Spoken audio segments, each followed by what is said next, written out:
ahead of round one, and today we've got two teams with similar stories from 2022 finals campaigns that didn't end the way that they were looking for, but both have loaded up in the off-season and have got big expectations coming into 2023. For McDonald's and Ream Hot Water, Triple M rocks footy on a sunny Saturday afternoon at Casey Fields in Melbourne South East. It's the Tigers and the Demons.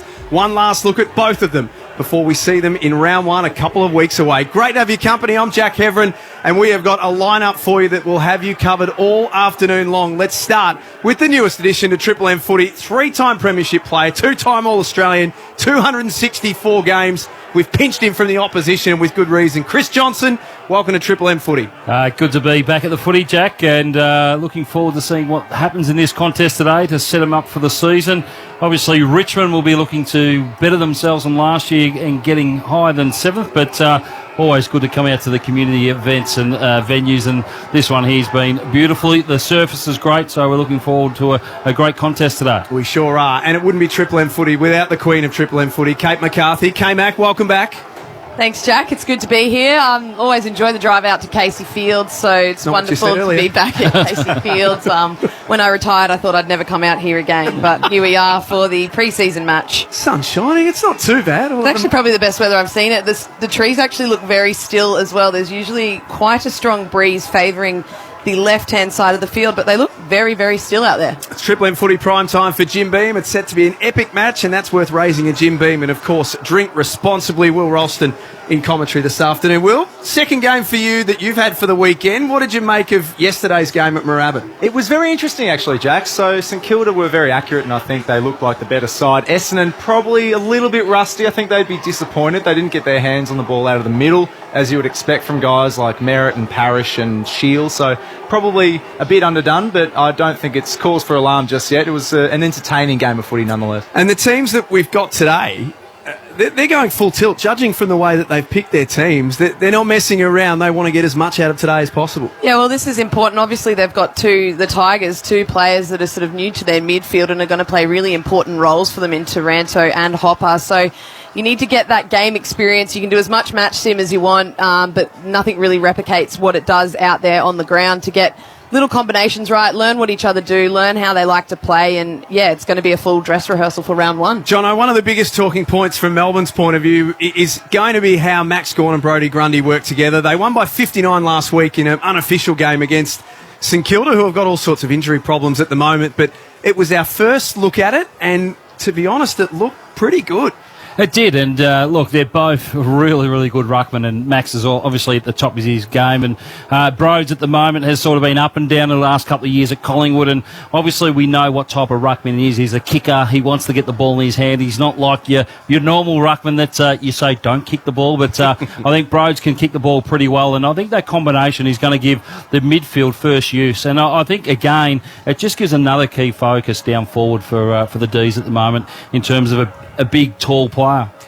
From Grundy's point of view, Kate, when he was at Collingwood, he was the number one ruckman, would ruck for 85-90% of the game. That's not what it's going to be here. So from a mindset point of view, what's got to change for him? Does he need to get his head around this new role as well? Yeah, I think they would have sat down and clearly outlined before he even came across what they had in mind for him, to whether his role was, mainly sitting forward or chopping out Big Maxi. But I think the important thing is, usually in teams, you sort of look at the premier ruck and then you go, oh, who's going to pinch hit? How dominant will they be? Like, they don't have that issue now. Obviously, they had such a great young ruck in Luke Jackson that then went left and went to Freo, but they've been able to replace him with someone with more experience and just as equally good in the ruck. So I think they've done really well with that, Jono. I'm interested to see whether, obviously, Broads, Big Grundy, has got still the licence to grab the ball out of the ruck. We've seen what he done in Collingwood, done that a lot, especially around in the forward 50 area, and I know that some of the Collingwood midfielders weren't too happy around that. Give it to me, tap it down to me. So it'd be interesting to see what the instructions are here in a new football side. Jono, from the Tigers' perspective, we've seen with the recruits of Tim Taranto, Jacob Hopper, we expect them to go straight into the middle. Prestia running through there a lot as well.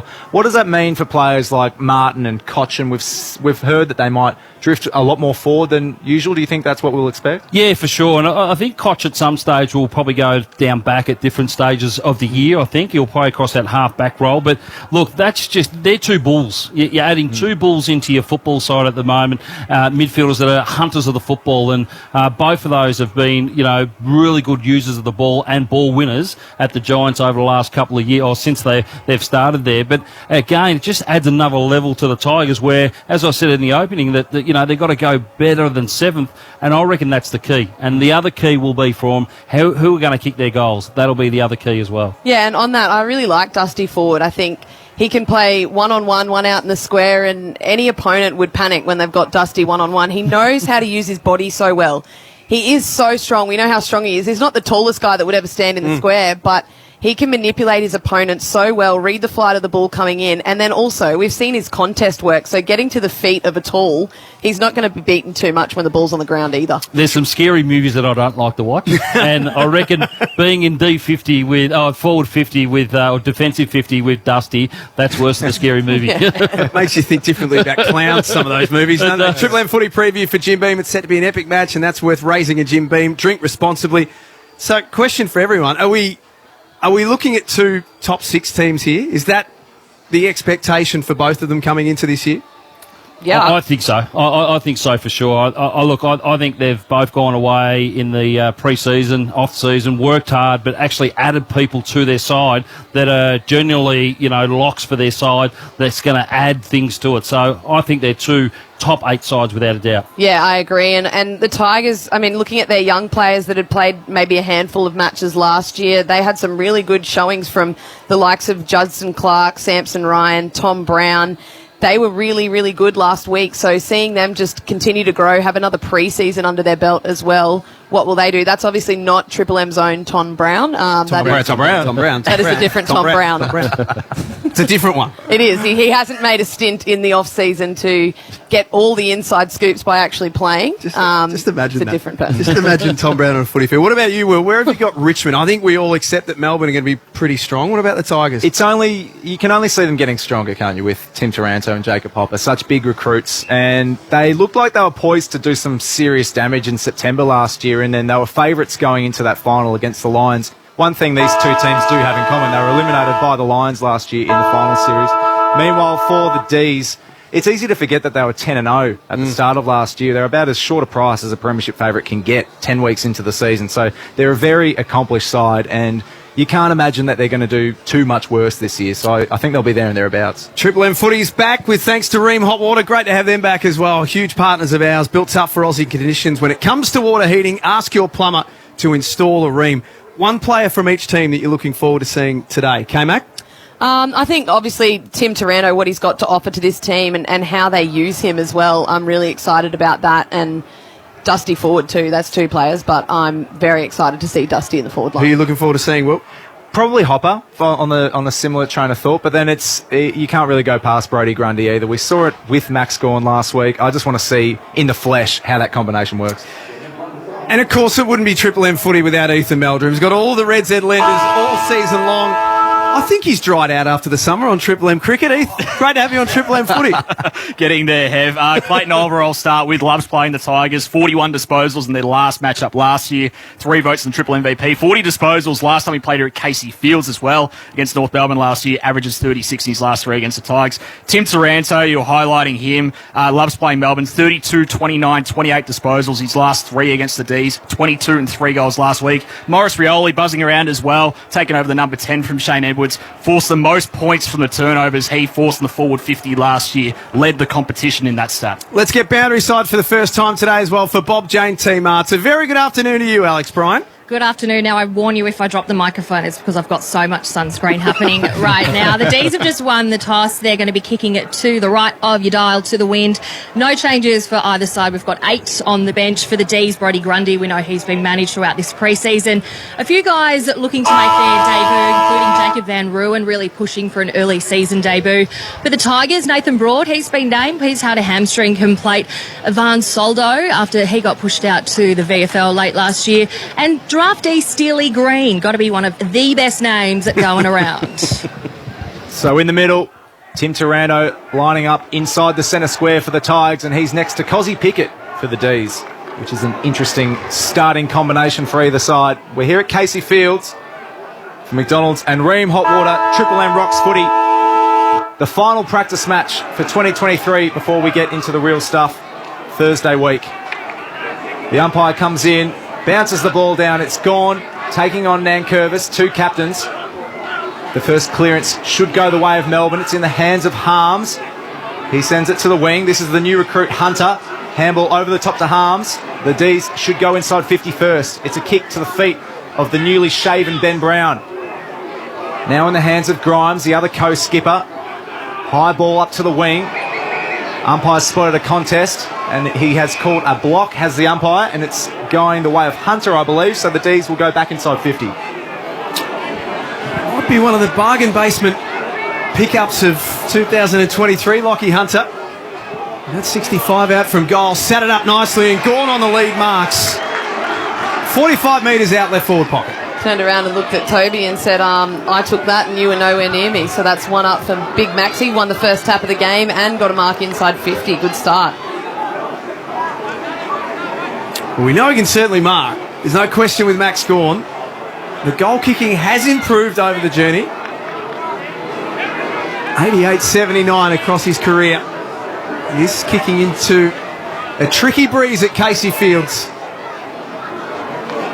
From just inside 50, makes good contact, but off to the left. The first score of the afternoon is behind. Triple M Beacon Trade Scoreboard, supporting tradies with over 120 stores, expert trade teams, design services, and a huge range of electrical accessories. Beacon, making every tradie's job easier. That's just a textbook entry for Melbourne. Like, everyone should know that's going to happen. Like, for Nankervis not to be aware of that was pretty poor. Daniel Rioli brings it back in for Richmond, but it's only temporary as Oliver bangs it back inside 50, but it's straight down the throat of Dylan Grimes, who does that role so well. Takes an intercept mark, kicks laterally, and the D's are out by a series of handballs. Baker's kick smothered on the way through. Floston hard up against the boundary line. They've worked this through well, Richmond. Baker underground, Taranto's handball charged down, but Baker followed up. It started with him at half back, and now Hopper, 70 metres out from goal, punches it into the pocket.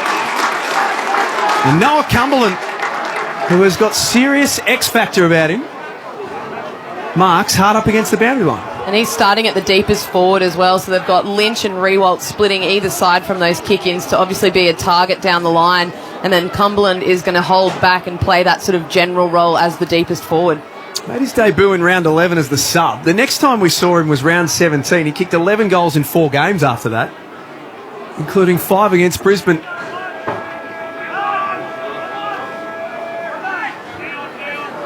On his way in now. A couple of steps in from the boundary line, and that is going to stay to the near side as well. So behind each, we've been going the best part of 3 minutes. Triple M Beacon Trade Scoreboard. Just a super build-up there by the Tigers. They didn't kick it until they got up to half-forward flank. They moved it from all the way from the back pocket by hands, and they're just so confident with their use of their hands at the moment.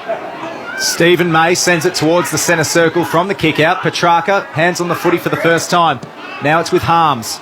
Looking inside 50, one-on-one.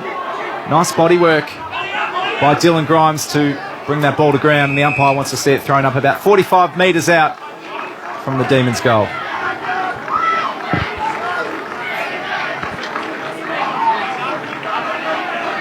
So plays one early in this first quarter here at Casey Fields. McDonald wins it down for the D's. Petrarca, right foot snap. Neil Bullen, umpire says it wasn't a mark. Follows up his loose footy. Ball bobbling around inside Melbourne's forward 50. Spargo tried to get on the end of it. Umpire hit. He's blown his whistle, and it's a free kick going the D's way. I think it will be Spargo.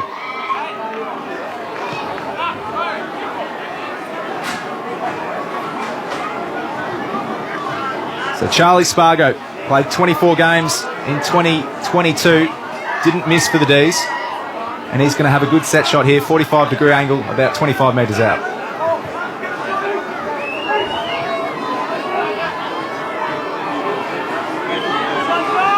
Spargo comes in. Can he nail the first one of the day? Yes, he can. Straight through the middle. Well done, Charlie Spargo.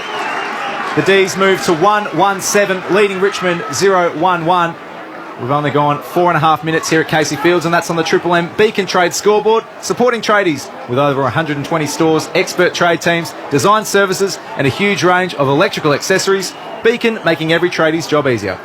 Just clumsy there by Baker, just coming. Liam Baker is an experienced campaigner there, but he just went straight in the back of Spargo. You can't afford that. You've got to try and roll there, Kate. We all know that if someone's going at the ball, you can't just trail them and go straight in the back. Umpire was in perfect position. So probably just a little bit of lack of concentration there, early stages of the game, but great kick by Spargo to go back and kick that with a tricky win. Yeah, you've been here for a while, Jono. What is that breeze doing? You were here for the earlier game? Yeah, it's pushing to right forward pocket during early the day, but then it's swept around and started pushing in towards the broadcast side as well. So it all is favouring to the right of your dial. There's no doubt about that. Won't shock anyone to know that it's windy at Casey Fields for McDonald's and Ream Hot Water. Triple M Rocks footy. The Tigers get away clean. Bolton, his first game of the season, drives long inside 50. Good body position for May. And now the Demons want to try and open things up on the outer side. They've got a fair bit of room out there. Hunter drops the chest mark he probably should have taken. And the ball has been turned over. This is now in the hands of Daniel Rioli. Puts it inside 50. Tom Lynch has an option. Cumberland is there. D's have the numbers. Should be able to work it out through Lever. And now through a series of handballs, they're going to rebound. Nice clean exit from the D's. Had a little bit of an opportunity there, Richmond, but their smalls weren't flooding back inside 50 quick enough. It was a huge outnumber. Cumberland did well to get the ball to ground, but then there was no one around. Oliver at centre half back stands and waits, and now May has the corridor. Here's Ben Brown, sans hair for the first time that we've seen him. Looks different, doesn't he? Completely. Oh, yeah. I think he's about 19 years of age. Looks long. Gorn the target once again. Front and centre though, Richmond. Baker read it well. Got the 1-2 and jams it on the boot. Loose ball into the corridor. Martin has an opportunity to try and keep things moving for Richmond. Now Revolt arrives. Goes back to Martin. Still inside the centre square. His kick won't find the target. Petty couldn't gather. Cumberland does.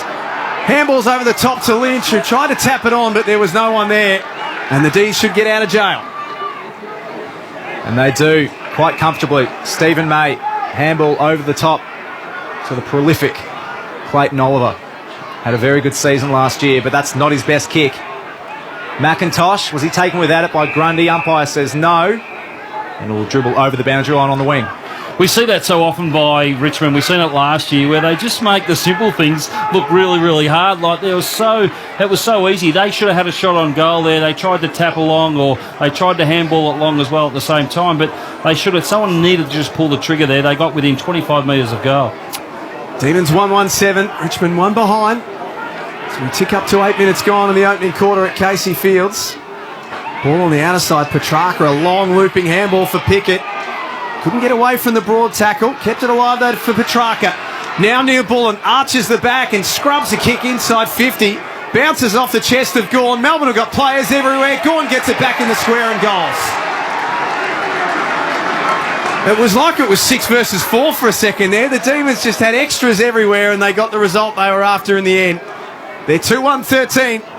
The Tigers one behind. Triple M Beacon Trade scoreboard. Yeah, so the reason they had so many numbers inside 50 were those little handballs through the contest. That got them some overlap run. I love Cozzy Pickett through the midfield because there's not many midfielders when he does go in there that can keep up with him. We know how quick he can be. So he got the overlap run, handballed it out, and then it was Neil Bullen that got the kick inside 50, but they just had numbers galore down inside 50. And Maxi lost his feet, got straight back up, did a really good job to get back to his feet and then kick that goal.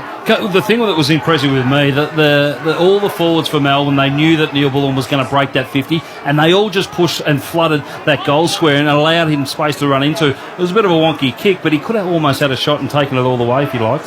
First 2 goals to Melbourne here at Casey Fields. Brodie Grundy into the ruck. Doesn't win this tap, but Melbourne win the footy through Oliver. Now follows up with a tackle. Ethan Meldrum on the Red Z lending stat sheet. We saw Christian Petrarca involved a bit in that passage of play. How many touches is he on? Yeah, 4 disposals, 2 score involvements as well. So involved in 2 out of 3 Melbourne scores so far. Strong start by you, Heath. Maybe another big year for you. Taranto bust through. Got Thompson down. Gave a handball to Rioli driving by. Had 40 out from goal. Dodges a couple of tackles. Out back to Taranto. He was caught high. Bailey Laurie just got him over the shoulder. And Richmond with a chance to respond. 40 metres out, Taranto to kick his first. It's very obvious at the moment that the Tigers are going to have a running handball game because they're trying to, reward the guy who's used the running outside to get into a position, and they're just trying to over-handball at the moment. I think they need to start using their kicking game. They're such a good kicking team. Kicked a couple last week, Tim Taranto, in his first game as a Tiger against North Melbourne, and they have said that he'll play mid, but he will push forward and be another option for them. That's across the face and through for a behind. Tigers 2 behinds, Melbourne 2-1, 13. 10.5 minutes gone, Triple M Beacon Trade scoreboard. D's with an 11-point win. Lead, I should say. Gone early. Stephen May, ball in hand, as we see so often out of the goal square. Max Gawn's the option, and he does very well to bring it to the front. Ed Langdon, also with a shaved head. He bounces it inside 50, only momentarily as it dribbles over the boundary line. So we'll have a ball in about 50 metres from Melbourne's goal. Yeah, Ed Langdon's lost the hair, lost the headband, lost the sleeves. He's changed. I'm not very happy with it either. I had no idea who he was for a second then. Who's that bloke? Who's this kid? He's all right. There's not many of you long sleevers left, K-Mac. He's abandoned ship. Thrown in, as Will said, Dow against the boundary line. Now Curvis taken to that line. And over for a throw in. So the handball game, Jono, you've mentioned it already for Richmond.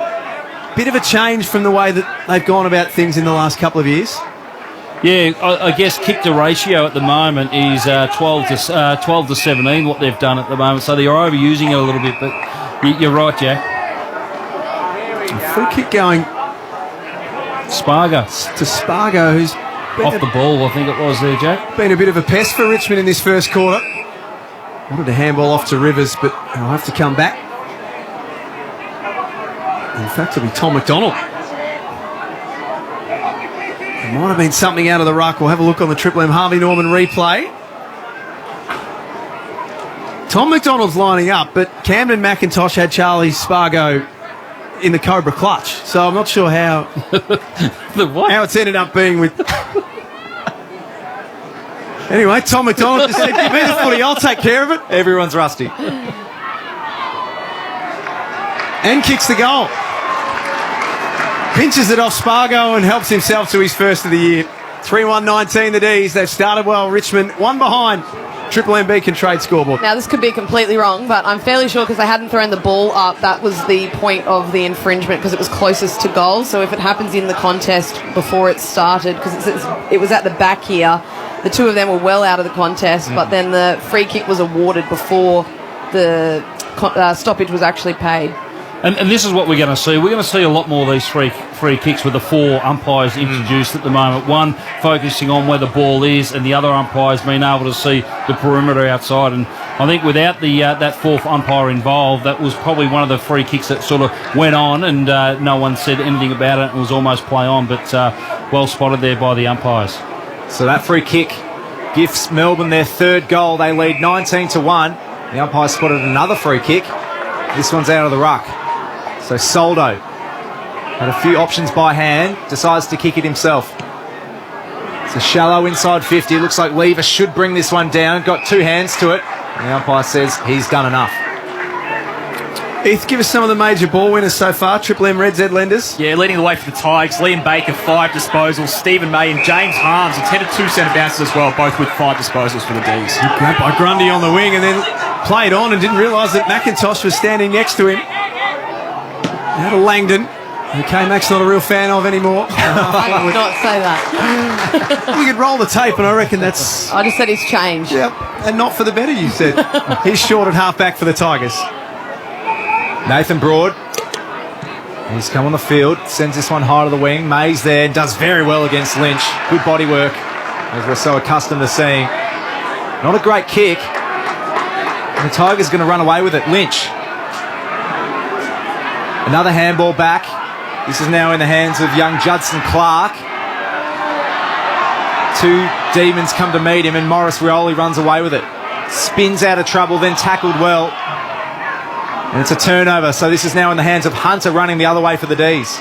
Good kick out on the lead. McDonald against the boundary line, can't keep it in. It's over for a throw in, out of side. And you can see they want to use their wingers. So Langdon and Lockie Hunter, who's, as we've said, been a bargain buyer of the off-season. The two of those are going to play such important roles for the Demons. We know how they like to spread the footy, take it one way and then open up a team the other. So both of those two looking in good shape early. Kate McCarthy, Chris Johnson, got all of our Triple M Seabus Super special comments covered this year. Seabus Super making hard work pay off, Jono. And Kate, the other ones that are looking pretty good started off where they finished last year are May and Lever. So May's up to the 5 possessions, 6 disposals at the moment. So and Lever has had the 3, and they've been able to do a couple of intercept marks already in their defensive 50. Tigers break away from the clearance. Lever left his man Revolt, impacted the contest, knocked it away from Lynch, and now has it at half back.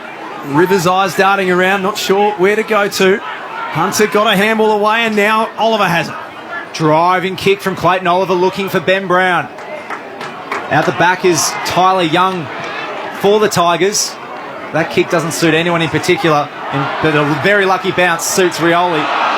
Wonderful tackle by Harms, and he should be rewarded. Umpire says yes, he's got the footy back. I would have loved to have seen Rioli just put the ball under his arms and just go. He tried the step, didn't know whether he had that much space, but I would have loved to have seen him do that. Yeah, that's where you want the coaches to say, look, you get that, you just put your head down and go. That's the 3rd possession he's had now where he's stopped and propped and tried to step his opponent. Just at this level, there's always going to be someone coming the other way that you don't see to get you. Floston. Oh, Jesus. Kicks the Sharon straight into the nose of Soldo. Bang, how about that? Chandler pounces on the loose ball, and there's a flying shot that misses. Snapped his neck back. He's hit him in the nose from a metre away. Whiplash. We'll probably have to have a concussion test after that. That was huge. It's not what you want in a practice game. Not a practice game. Tell you what you do want. McDonald's score a quick 540 with 40 chicken McNuggets and Cajun dipping sauce from Macca's. Great to have them back for season 2023. Umpires called a mark. The rebound kick from the Tigers has been taken by the skipper, Max Gawn. He's got the hairless Langdon short. 55 metres out, tucked into the boundary. Looks like he's going to sum up his options and now send it to the hot spot. McDonald's the main target down there, but it's far too easy for Soldo, and he's taken an uncontested mark. It must be a team rule of Melbourne last year and following on from this year. Anywhere outside 50, making sure you don't kick long points because they've put it always to the goal front. As Lynch used his body well out of side wing, just underneath the scoreboard here at Casey Fields. Looks for Cumberland. Petty comes across and closes that one down. Out of bounds for a throw in. 8 minutes remaining in the opening quarter. The Demons 3-2-20. Richmond 2 behind. Triple M Beacon Trade scoreboard. Yeah, just early here, it just looks like that lack of midfield forward connection for Richmond. I'm not really sure what their method is going from that forward half inside 50. They want to move the ball on quickly, but I think that overuse of the handball that you were saying, Chris, is not playing into the forwards' hands. They're not sure whether to lead or hold back. This is brilliant transition footy from the Ds. Although McDonald can't pick up a loose footy, he does now. Short kick taken on the chest of Chandler, and he'll have a set shot 35 metres out directly in front. That was I reckon that was about a 50-metre lead by Chandler because he went 25 metres back towards a goal, got to the goal square, and then came 25 metres back. It seems like that is an instruction from the Melbourne Demons coaches, is for all forwards to push towards the goal front and then come back at the kicker. That's the second time this has happened. So Cade Chandler, reportedly a very strong summer. Expected to have more game time in 2023. Comes in, it looks like he might have hooked it, and he has. So that's a minor score. The D's move to 3-3-21. The Tigers are 0-2-2, yet to score a goal, with 7 minutes remaining in this first term on the Triple M Beacon Trade scoreboard. Good crowd in this afternoon. Two teams that have got strong followings. Beautiful Saturday afternoon in Melbourne southeast. Long kick out of defence. Lynch has been a factor early in this game.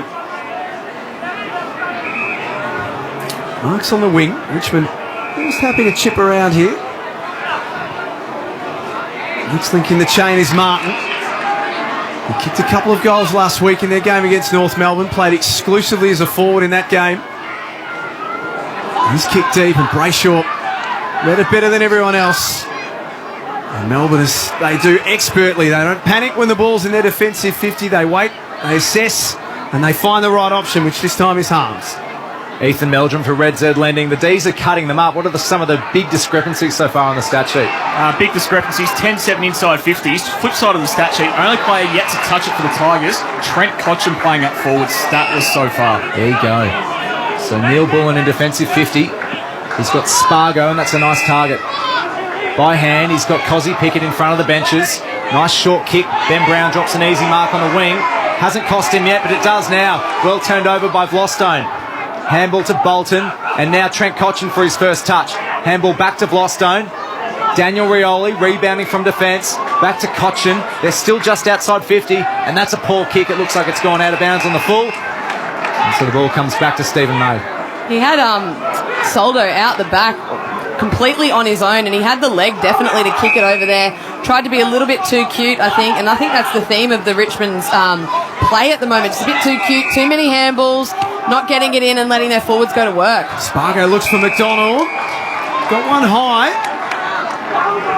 He'll be paid a free kick 55 metres out from goal. Really direct footy from Melbourne. Brown almost couldn't hang on, and now Floston can mop up for Richmond. That's Broad in the back pocket.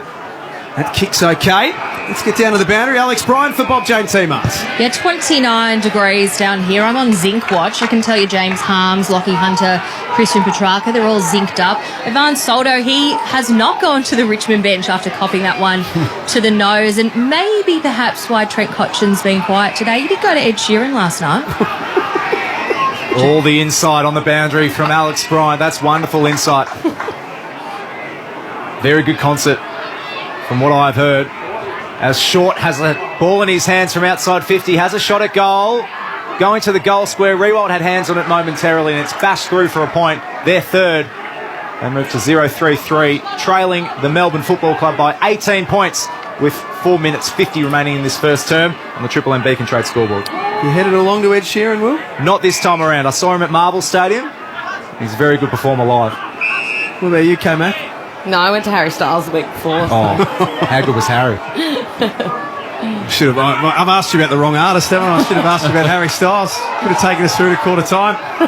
4.5 minutes left. Taranto drives long. Mays there waiting for Melbourne. They're all set up. And now they can play that outer side. They know this ground pretty well, the D's. They've spent a lot of time training here. It's their unofficial training base. Players probably a bit hard to persuade sometimes to head down here. Rivers. Little kick okay. Pickett. 65 out from goal. Richmond have got a lot of numbers back to try and stop the bleeding. Grundy underneath marks in the forward pocket. Well, that's the story of the game at the moment, the forward entries. How do you actually enter your forward line and actually give it to an advantage to your forward players? And both told, well, all the times that the D's have gone forward, they've kicked it to their forwards' advantage, where Richmond haven't been able to do that at all in this first quarter. Their height is a big problem at the moment, Melbourne, as Grundy steps around and kicks his first. Good finish.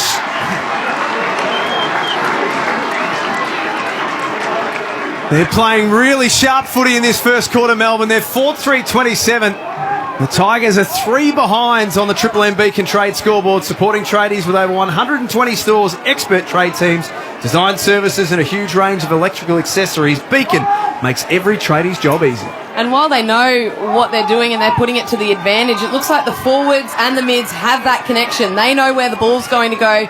They know where the hot spot is, so the forwards can keep moving, and then eventually there'll be a key forward in the right area. The Tigers at the moment, they don't look like they know how the ball's going to come out of the midfield, let alone how it's going to enter into the forward line. So all of their entries have been either really shallow or really wide, which makes rebounding, and you've got two of the best intercept defenders playing on the other team that are just using the ball out of the back line and getting it straight back inside Melbourne's forward half. Choice hotels around the grounds, Ethan Meldrum. What else has happened today in the practice matches? In two other games, Giants defeating Gold Coast by 45 points. Interesting result, that one. And the Dogs defeating North Melbourne 58 points the margin in that game. Back in the middle for McDonald's and Ream Hotwater. Triple M Rocks footy here at Casey Fields. Through Bolter. It looks like the Tigers are going to head forward. In the hands of Thompson Dow. He's got short. Pretty wide. That's a short kick onto the chest of the champion, Dusty Martin. This is the kick they need to improve on here, is the Tigers, in this last 3 or so minutes. And the ball's in the right hands to do it. Looking for Taranto. Did he bring it down? Umpire says no. Little boot on it. Neil Bullen has it in defence. Handball to Gawn. That's a turnover. The Tigers might be able to generate a shot from this. It's in the hands of McIntosh. Slaps it back to Nankervis. They're outside 50 now. High tackle, says the umpire. It's going the way of Nankervis, so he'll put it inside. Even just that kick from Martin, it's direct. It's to the top of the goal square, so defenders can panic. If you lose your player in the contest, it can lead to a goal. Those little shallow ones sort of 35-40 out, they're under no real pressure. Nankervis sets it up to a dangerous area. Top of the square, Taranto was in prime position, but the bounce eludes him, and Oliver kicks a running torpedo out of defence. An awkward ball for Grimes. It didn't bounce to his advantage. Chandler gathers. I guess you could call that a handball over his head. Now Langdon, defensive side of the wing, broadcast side. Off to McDonald, he's tackled. That's better pressure from Richmond. They look good on the Harvey Norman replay. Kick off the new season at Harvey Norman. Triple M Red Z lending stats, Ethan Meldrum. How's the ruck battle going? The ruck battle so far, it's in Melbourne's favour. The hit-outs, I'll get them up for you. Well, 7-3. 3 goals from stoppage as well for the Ds. That's the Triple M Red Z lending stats. Red Z lending, loans for the self-employed, REDZED.com. And speaking of the ruckman, Nankervis has the ball again from a ruck infringement. Short kick. He's got Baker. I think we're looking at Richmond's entries, but I think the defence of Melbourne have just been really, really good, getting back in numbers. Once again, it's that defence that Chris Johnson's talking about as the D's send it over the boundary line. Bounced on its way, so we'll have a ball in about 55 metres from the Tigers' goal. They're yet to score a major. 27 plays 3. We have a minute and a half remaining in the first term. Yeah, and also that second wave of defenders, so their mids pushing through and getting to that sort of dead zone sometimes that forms, which allows the smalls or the small mids from the other team to get to work. They're defending that super well.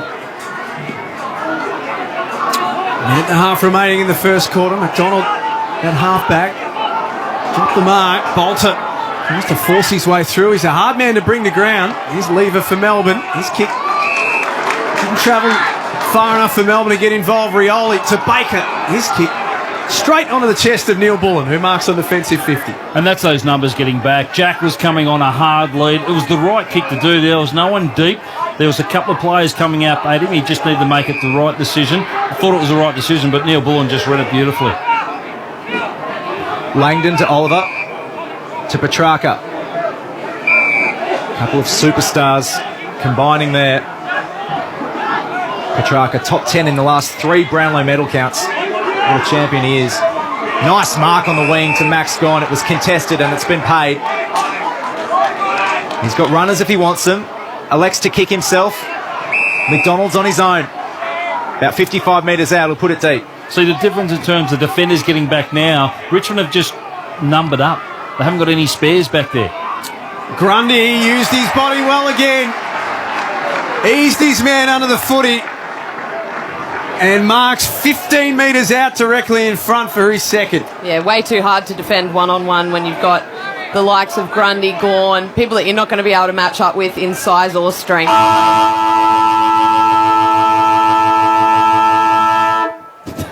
Jeez, that was long. That was loud and long. Was that the siren? Also borrowed that from 1988, I think, that siren. There's Grundy.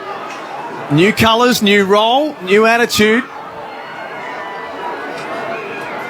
To make it 2 and finish off what's been a very impressive quarter of footy from the D's. 5 goals in the opening term.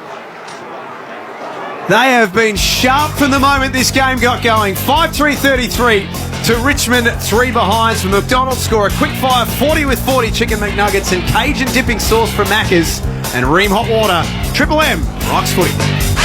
That quarter for Beacon Trade, supporting tradies with over 120 stores, expert trade teams, design services and a huge range of electrical accessories. Beacon, making every tradie's job easier. For McDonald's, Triple M rocks footy. score a quick fire 40 with 40 chicken McNuggets and Cajun dipping sauce from Macca's. Triple M is your home of the Marty Sheargold Show. Forklifts. Who doesn't love a forklift? You ever stacked one, Dad? I haven't stacked one, no. No. What about drop the load off the front of it?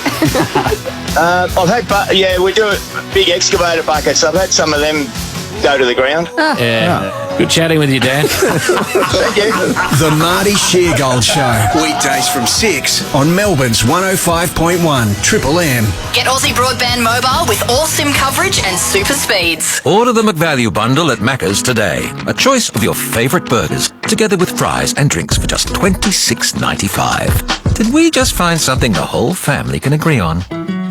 Available between 10:30am and midnight at participating restaurants. See our website for details. Australia, now is the best time to enjoy Aussie fresh fruit and veg. Right now, 100% Aussie shepherd avocados are new in season and just $2.50 each. Coles, value the Australian way. Offer ends Tuesday. Planning an overseas holiday? Or maybe a getaway closer to home? Qantas Health Insurance can help take you there and pay for your accommodation. Here's how. Get a quote for your chance to win one of 10 $5,000 Qantas Holidays vouchers. Plus join and you'll earn up to 130,000 Qantas points. Search Qantas Health Insurance today. Offer ends 2nd April. Issued by NRB Health Funds. Eligibility criteria and T&Cs apply. And now we bring you Sounds of the Railway. At RT Health Insurance, we're less focused on trains and more on the health of those who get them up and running each day, because we see the pressure that rail, transport and energy workers put on their bodies. It's why we offer comprehensive hospital and extras cover, like physio and chiro, for those who keep Australia moving. Search RT Health Insurance today.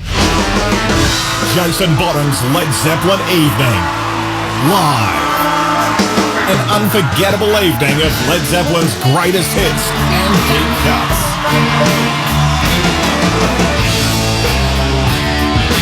One exclusive Melbourne show at the Palais Theatre on April 7th.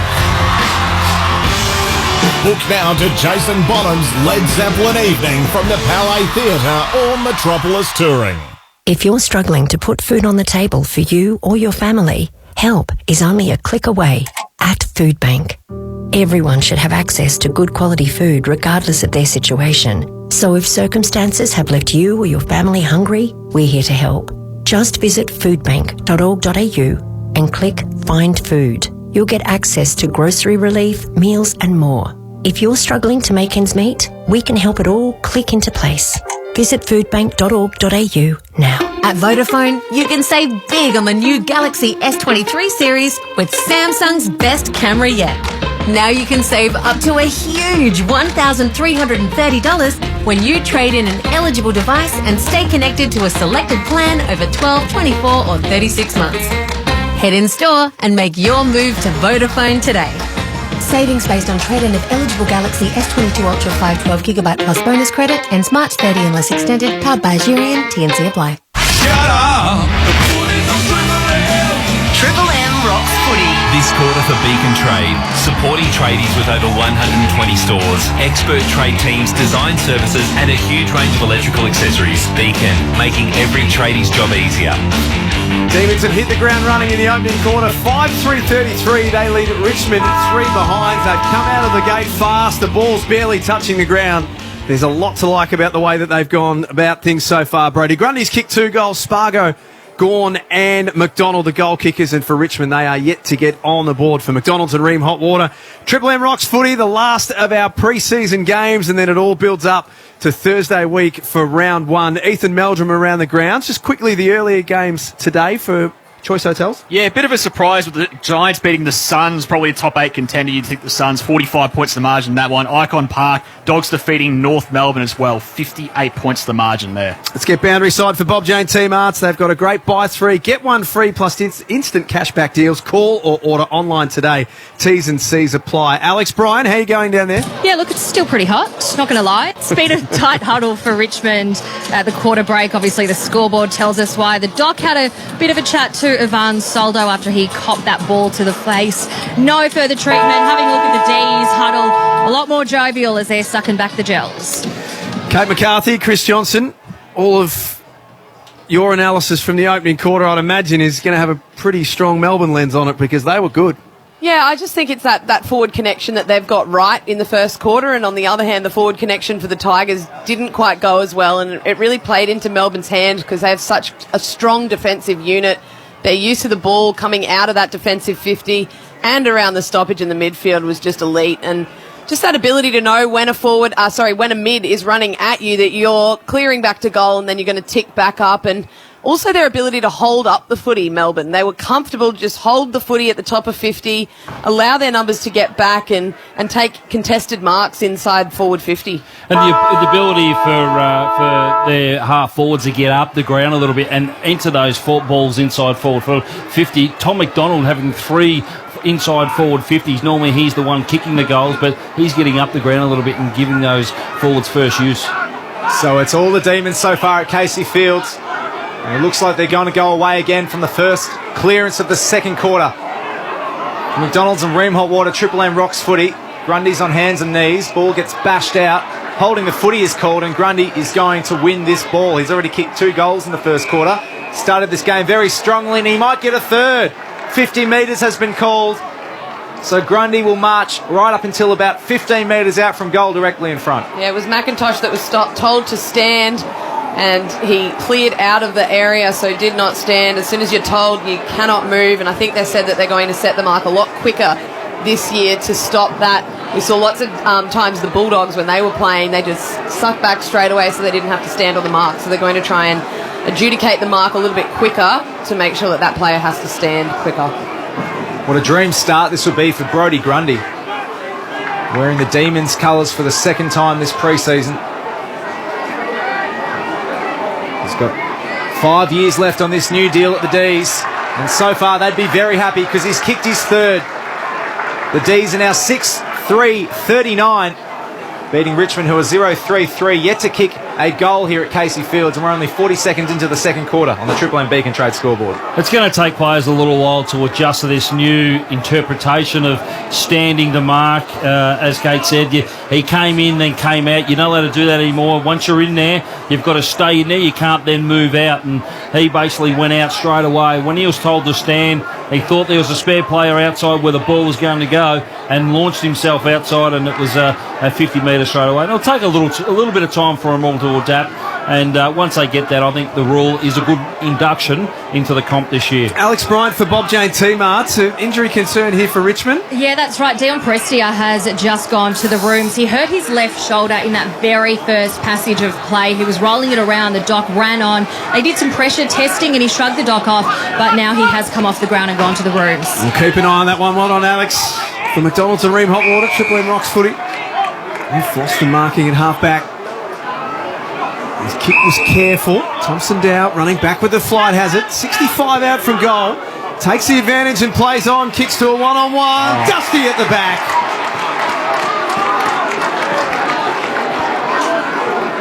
He's going to play on, wheel around and do what Dusty does. We kick Richmond's first of the afternoon. 1-3-9. The Demons 6-3-39 on the Triple M Beacon Trade scoreboard.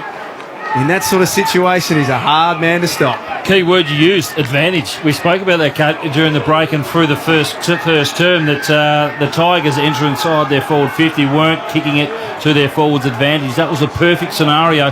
But I feel where Richmond's best attack is going to come off half-back. We've seen Floston intercept Mark there on a one-on-one scenario, played along quickly, short kick, a couple of short kicks where we know in the last quarter that they were trying to handball around a bit, but it was all kicks all the way. And I think the difference there, they got 2 marks. So they got the intercept mark, but then they got the mark to go with the next kick. I feel like they haven't taken a whole lot of marks that have given them any control so far in this match, and that looked a lot better coming off half-back.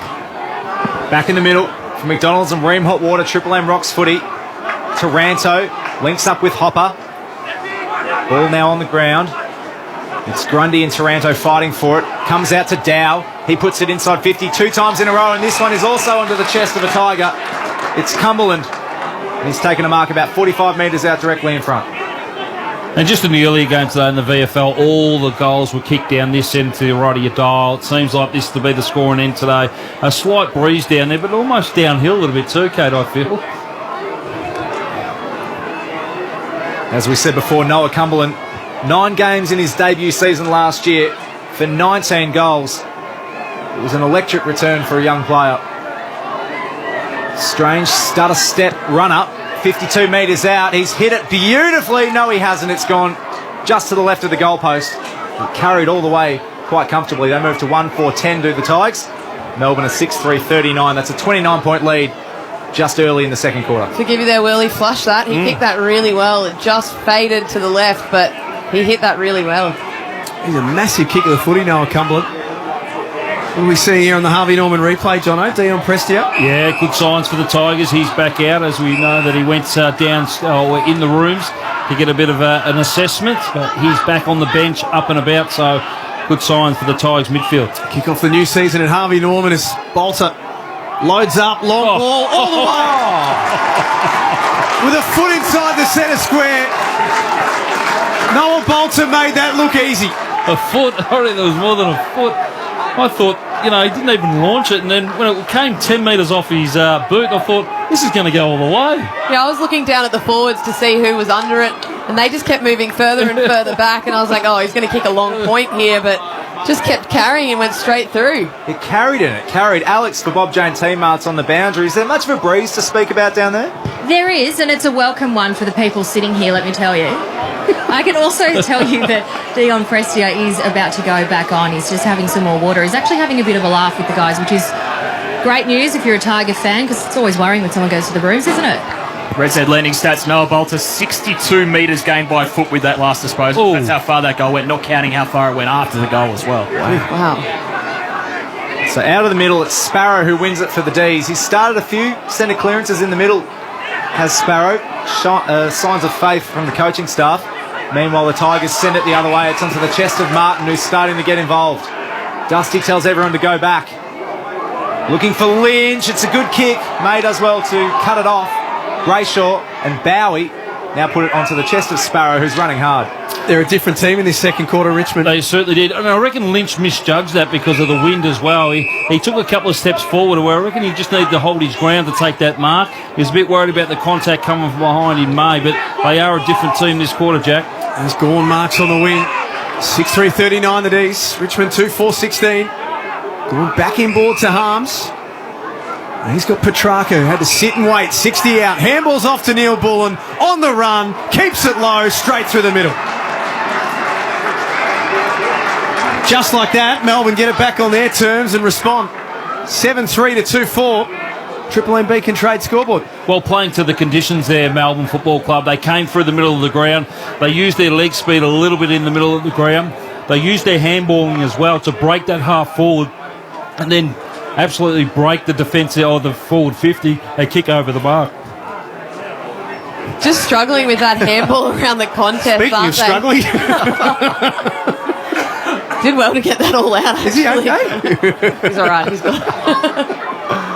Yeah, they're just able to break those lines, and the midfielders from the Tigers are allowing the midfielders from Melbourne to just get that overlap run and run past them. They need to start to get their bumpers up, stop them from getting past the contest, because they are at the moment just running shoulders out into goal. So Neil Bullen kicks his first. Only the 9 goals last year from 22 games. He's been at either end so far. Now he's in the middle. His teammate Petrarca picks up a loose footy. Handball to Oliver, to Gawn, and he gets a bit tangled. Turned over, Taranto tumbles it forward. Cumberland hits him square in the nose. But the Tigers recover the footy. It's now going high inside 50 again. Lynch comes to run and meet it. Hands on it, picks up a loose one, snaps towards goal, dribbles across the face, and it goes through for a behind. They go to 2-5-17, trailing the Melbourne Football Club 7-3-45 on the Triple M Beacon Trade scoreboard. If anyone's concerned on my case now, Ethan, thanks for your help there. No one else cared about me, but thanks for your help, mate. What was the issue, John? It's just... Swallow a fly or something? A fly came in. I think we should close those windows. It's the aircon. I'm not getting any of it at all. Just want to check we paid our insurance for Triple M footy this year. Neil Bullen at half back on the move. Petrarca. Short kick to Pickett. Broadcast wing. There's some work to do now for Hunter. Hemmed in against the boundary line. Handball's back inboard for Neil Bullen. Low and flat onto the chest of Gawn. Just didn't hang on to it for long enough. Spargo picks it up and goes to ground, and Broad rolls with him. Really good tackle. Didn't give away a free kick, and he'll be balled up 45 metres out from the D's goal. They lead 7-3-45 to Richmond 2-5-17. Triple M Beacon Trade scoreboard. And a bit of a different method from Melbourne in this quarter, obviously going against the breeze, trying to run it a little bit, get some overlap handball too. Ball goes over the boundary line. Triple M Red Z lending stats. Do we feel like Richmond have improved a bit this quarter? Yeah, they certainly have. They've jumped in front of the inside 50 count 21-17. Also jumped in front of the Falcon count 2-0. A couple of them sold out as well. So ball will come back into play about 55 metres out from Melbourne's goal, who are kicking to the left of your radio dial. McIntosh off the ground. Sends it to the wing. We haven't seen a whole lot of Cochin so far. Sparrow and Hunter combined. Bowie. Handball to Oliver. Puts it high inside 50. It's 3-on-1 the Tigers' way. They should be able to work it out. Short at the back. Ooh. That's a dangerous handball. Sparrow's there. And now it's in the hands of Harms. High kick to the goal line. It bashed through by Bolter. So Melbourne now have a fourth behind. They're 7-4-46. Richmond 2-5-17. Triple M Beacon Trade scoreboard. Supporting tradies with over 120 stores, expert trade teams, design services, and a huge range of electrical accessories. Beacon, making every tradie's job easier. One strategy they're going with at the moment, the Tigers, is going man-on-man with Max Gorm when there's a forward stoppage. So he pulls out, so they've got someone pulling out with him each time now. Here is Gorm under the ball. Couldn't mark. Lynch did a good job to knock it away from him. Taranto on the wing, cuts back inside, kicks to Revolt, who's got a couple to beat. And Petty at the back marks strongly. The umpires come in. Late whistle is going to be a Richmond free kick. Chris Johnson, tell us what you saw. Yeah, just a block out there. Obviously, Jack knows how to play those free kicks pretty well, but he's just gone to go up for the ball, and just interference there by coming over the top and just trying to put it in. Petty was actually just interfering with his jump at the ball. But I feel there with the Tigers as well, Kat, is that they need to link up through handball there. They could have run that all the way to 50 and had a shot there. I think coming through, Taranto just wanted to hurry up and get it in there. But Jack Rewell, he was outmanned 4-1. A couple of steps. He's done this a time or two. Richmond starting to get some promising play happening. 3-5-23. The Demons 7-4-46. Triple M Beacon Trade scoreboard. Kate McCarthy on Triple M footy. Yeah, it's that second line of defenders that when they kick it in that early, they're able to just flood back to give May and Petty the opportunity to basically have a 2-on-1. Whereas if Taranto does keep running the ball, May has to come up at the ball carrier, meaning it is a clear 1-on-1, and they can put it to advantage and pretty much seal the deal. But Rewalt did really well, used his body, made it look a lot worse than it probably was, but it's still an infringement, so really good, and one of the best set shots in the game too, Jack Rewalt. 21 games and 40 goals in 2022 for Jack Rewalt. Signed a one-year extension, so we'll see him for the rest of 2023. Beyond that is still a mystery. Still kicking goals for the Tigers.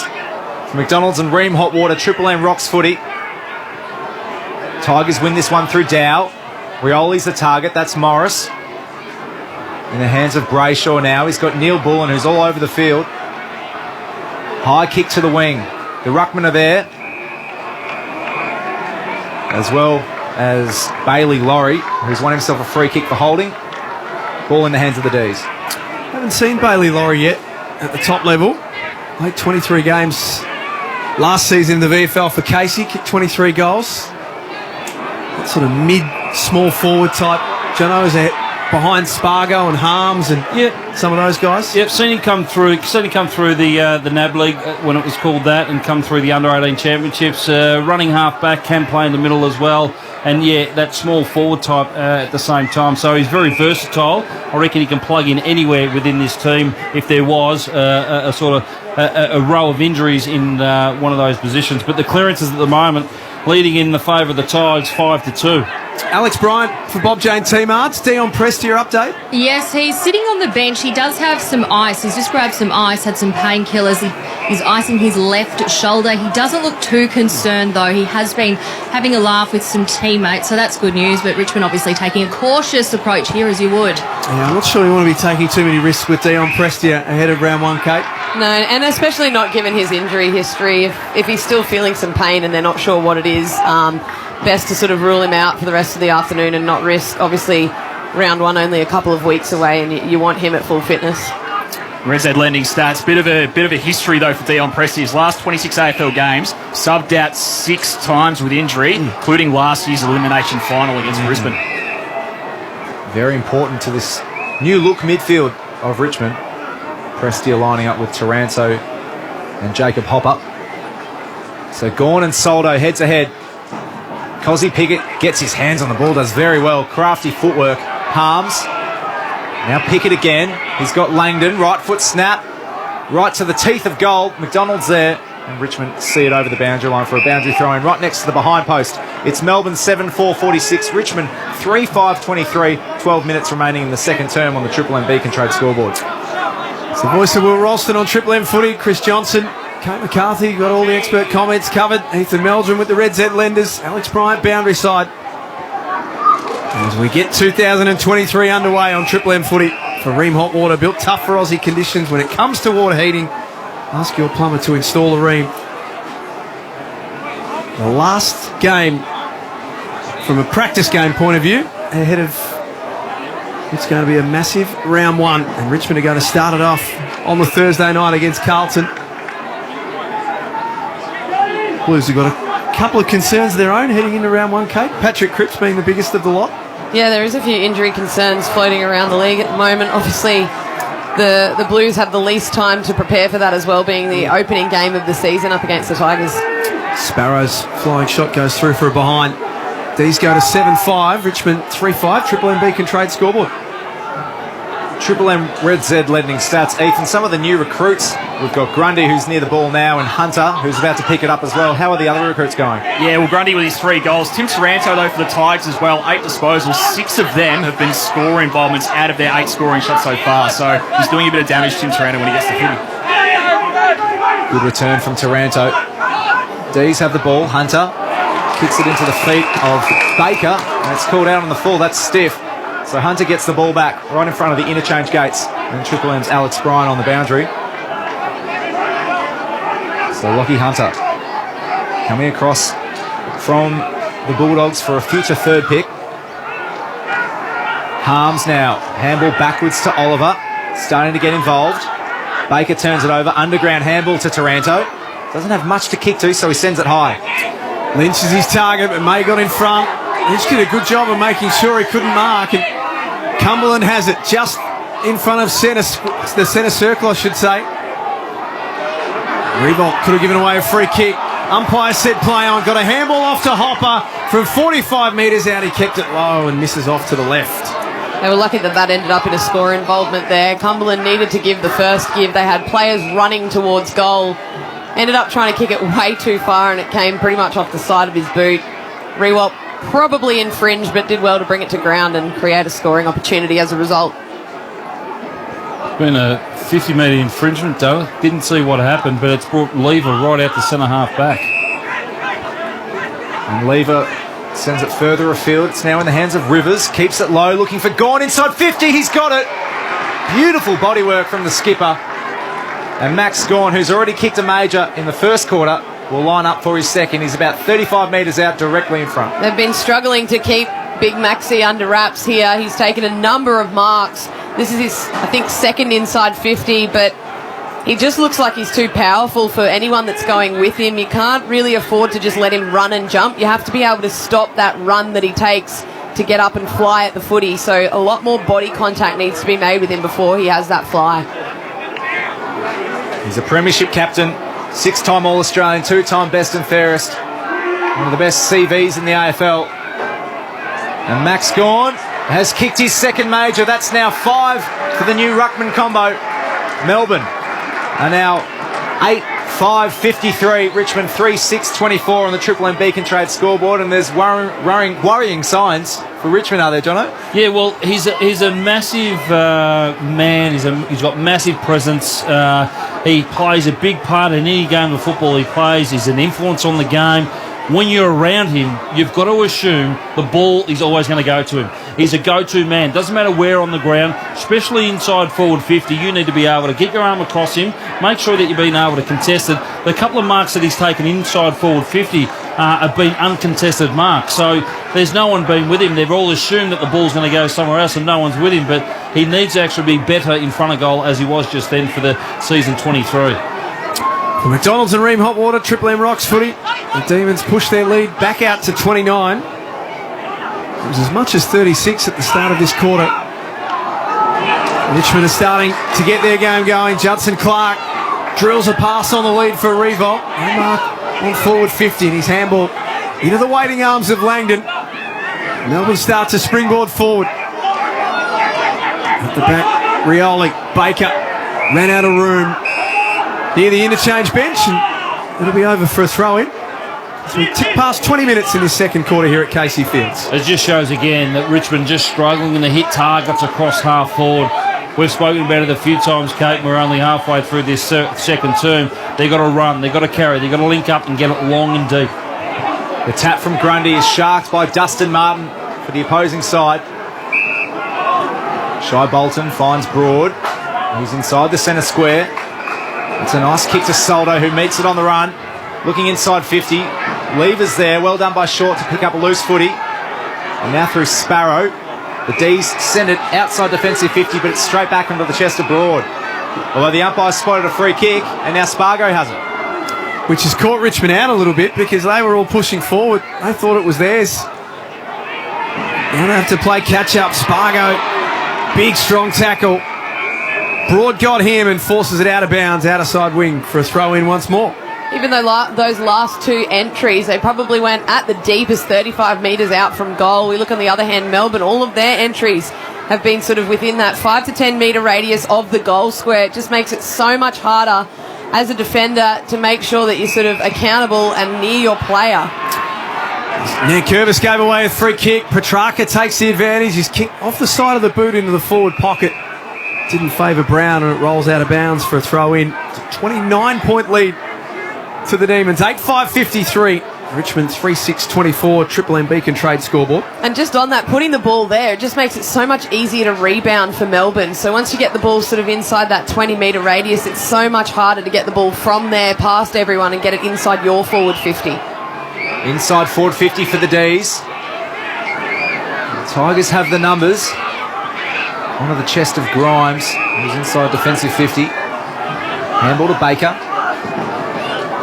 And it's a poor kick. It should be marked by Petty, and it is comfortably. For Triple MC by Super Special Comments, Kate McCarthy, do you feel like the absence of Robbie Tarrant is someone who's really hurting them today with their tall ruckman taking a lot of marks and kicking goals? Yeah, I think also it's Max Gawn's work rate and Grundy's work rate too.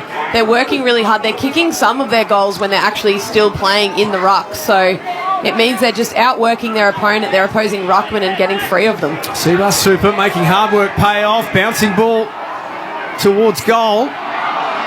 This footy's still bouncing end on end on end, and Richmond shepherd it through for a behind after the Ben Brown kick, and they take their lead pretty quickly coming out of defence, and just like that, they're up to half-back through Cochin. So Cochin, handball to the running short. He hits Dustin Martin right on the chest, once again telling everyone to go back because he's got the wind behind him. But that's another poor kick, and Petty is the beneficiary. Neil Bullen chips it in front of Tom Sparrow. He's got time to prep. Tries to hit Spargo. They combine once again. Looks like Baker's going to win this one for the Tigers. Does very well. Umpire spotted a free kick. I think it's into the back of Baker. And so now he's got the footy right on the wing. And again, we look down in the Richmond forward line. They've just got numbers everywhere. It's half forward and in the defensive 50 at the moment. So the Tigers need to be very, very patient here because if they get it long, they're just going to get it to ground and run it out pretty easily. Daniel Rioli, broadcast wing, runner-up in last year's Best and Fairest, made the All-Australian squad as well. Now fully embracing that role across half-back. Loose ball picked up by Rivers of Melbourne. Didn't panic. Has Brown at half-back, and now they start to queue up. Oliver had to get past his teammate Pickett, and they are away in a big, big way here, Melbourne. Spargo 50 metres out, decides to go himself. Hits the post, had Gawn and Chandler screaming for the footy. I think Melbourne are going to get a free kick for a push. Going to be advantage. They took the advantage and they kicked the goal. Probably lucky for Charlie Spargo in the end. Let's take a look at the Harvey Norman replay. Yeah, that's a push. Push in the back, yeah, for sure. But again, you just seen it run away in waves for the Melbourne Football Club. But just again, just the ability to defend at the moment, Richmond. They have numbers streaming forward, Melbourne Footy Club, and they've got a number of options. Spargo had a few different options to go to, but just elected the wrong one. Could have just even hit short. Again, Gawn running unopposed inside his forward 50 with no one alongside him. Just trying to work out who actually kicked that goal because we didn't see anyone pick up the ball and kick it through. I think Ethan Meldrum has the answer on the Triple M Red Z stat sheet. Yeah, according to Champion Data, Max Gawn slotting his turf with that. Okay. Nice bonus for Max Gawn. So back in the middle, from McDonald's and Ream Hot Water, Triple M rocks footy. And the D's are doing it comfortably. It's now a 6-goal straight lead. The umpire wants to see this one thrown up once again in the middle.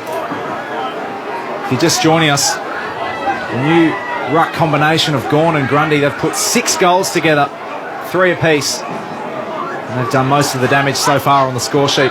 Clayton Oliver wins it out of the middle, but only puts it as far as Baker, who's taken a defensive mark. And the two that they've injected back into the midfield for a little bit more of a shore-up and reassurance is Trent Cotchin and Dustin Martin. So they both started in the centre square at that centre bounce.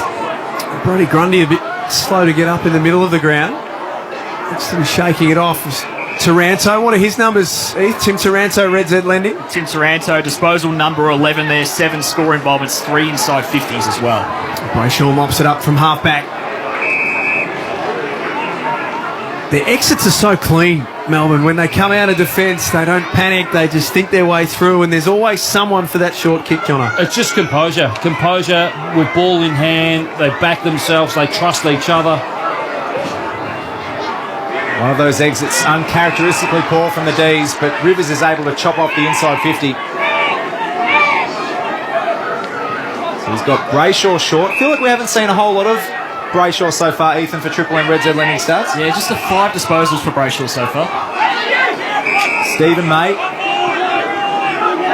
We've got 5 minutes remaining in the second term here at Casey Fields. Melbourne 9-6-60, Richmond 3-6-24 on the Triple M Beacon Trade scoreboard.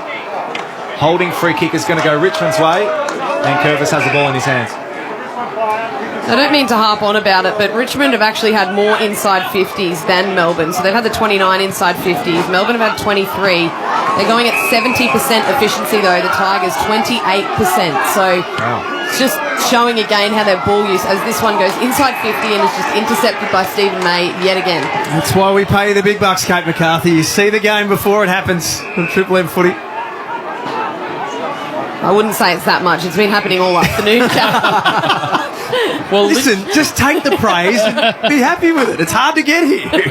Well, that was like, you could look at that and think that was Dustin Martin's kick there, but it was actually Lynch. Lynch has pointed where he wanted it, and actually was just slow to react to Dusty's kick there. So the one who reacted quicker than Lynch was May, and he's done that through the last couple of years in that full-back position. Tom McDonald gets a free kick. Harvey Norman replay. Kick off the new season at Harvey Norman. Dangerous kick into the middle of Casey Fields. Intercepted well by Judd McVie. Handballs to Petrarca at centre half forward. Good things happen when he's got the footy in his hand, and that time couldn't find Gawn, who's a bit slow to get up in the background as well. Richmond aren't out of danger yet. Spargo. Handballs off to Neil Bullen, and his snap was skinny. And through for a behind. They continue to pepper away the D's. 9-7, 61 to Richmond 3-6-24. If you're wondering who's not taking part in this practice match, both sides almost full strength. Melbourne missing Christian Salem, Bailey Fritsch and Jack Viney. While for the Tigers, it's only Jack Ross, Robbie Tarrant, Jack Graham and Marlon Pickett, who you could argue would make the best 22 for a home and away season game. It's a 37-point lead going the way of the D's. This ball is now on centre wing.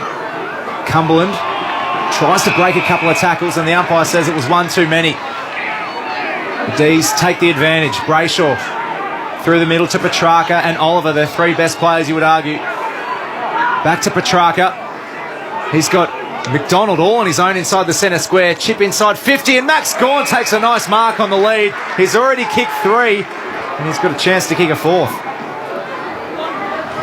Young there, just not taking the body. He thought he was going to outrun Gawn to the lead of that football and tried to intercept that mark more than anything else. He just needed to put a little bit more body on that ball, but it was a darting ball coming in from McDonald. It was a perfectly weighted ball as well at the same time.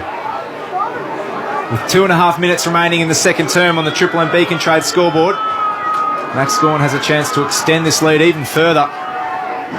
From about 40 metres out, he gives it plenty of height. I don't think it was ever on line. That goes through for a behind. 9-8-62 leads Richmond 3-6-24. Triple M Beacon Trade scoreboard. This is a tough initiation for Tyler Young.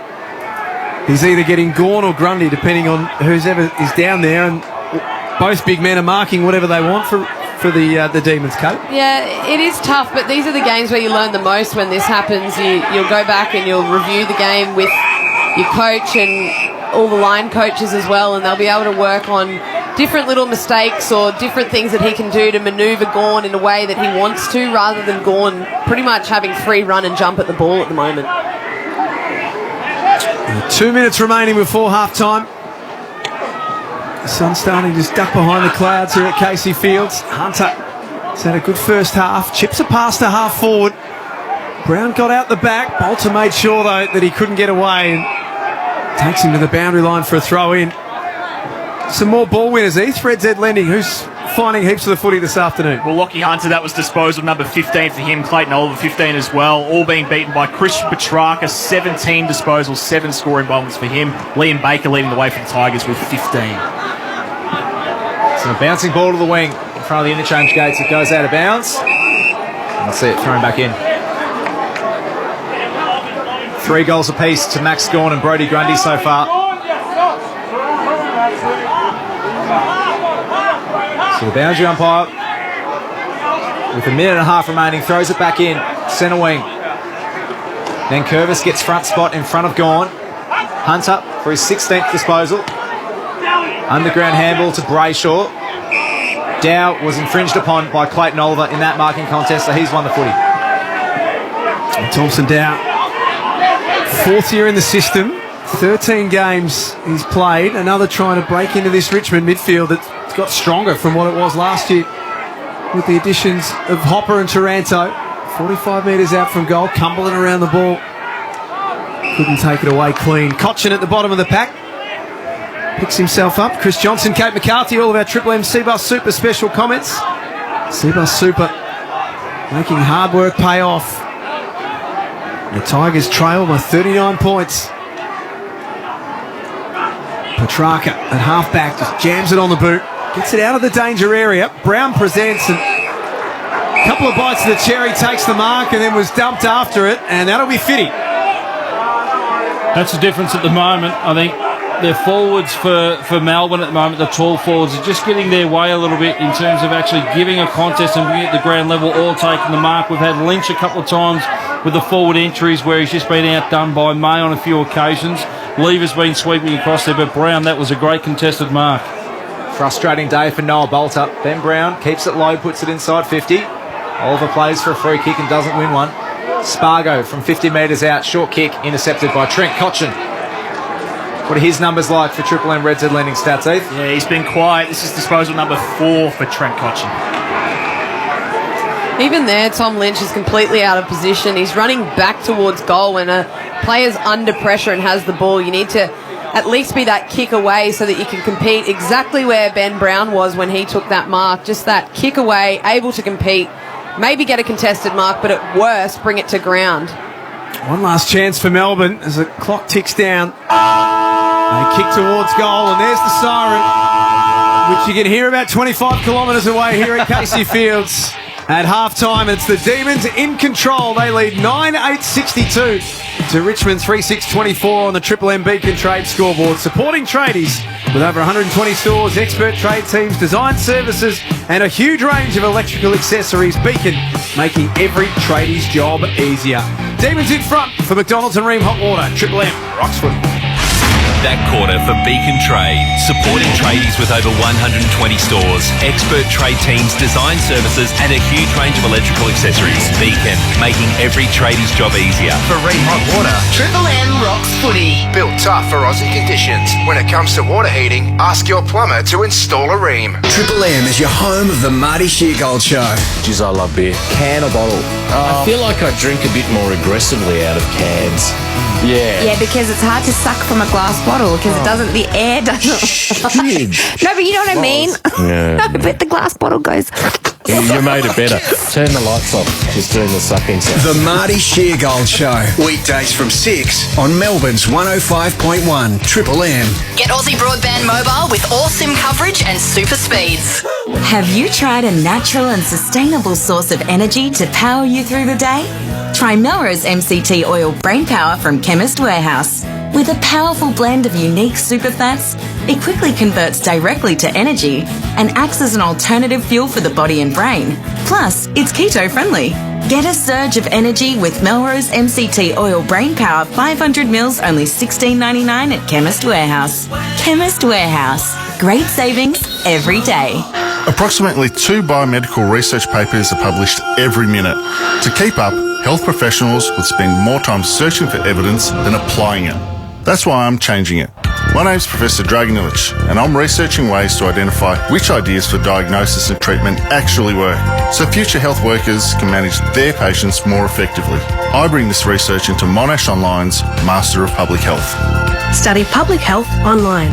Designed by those who change it. Search Monash Online today.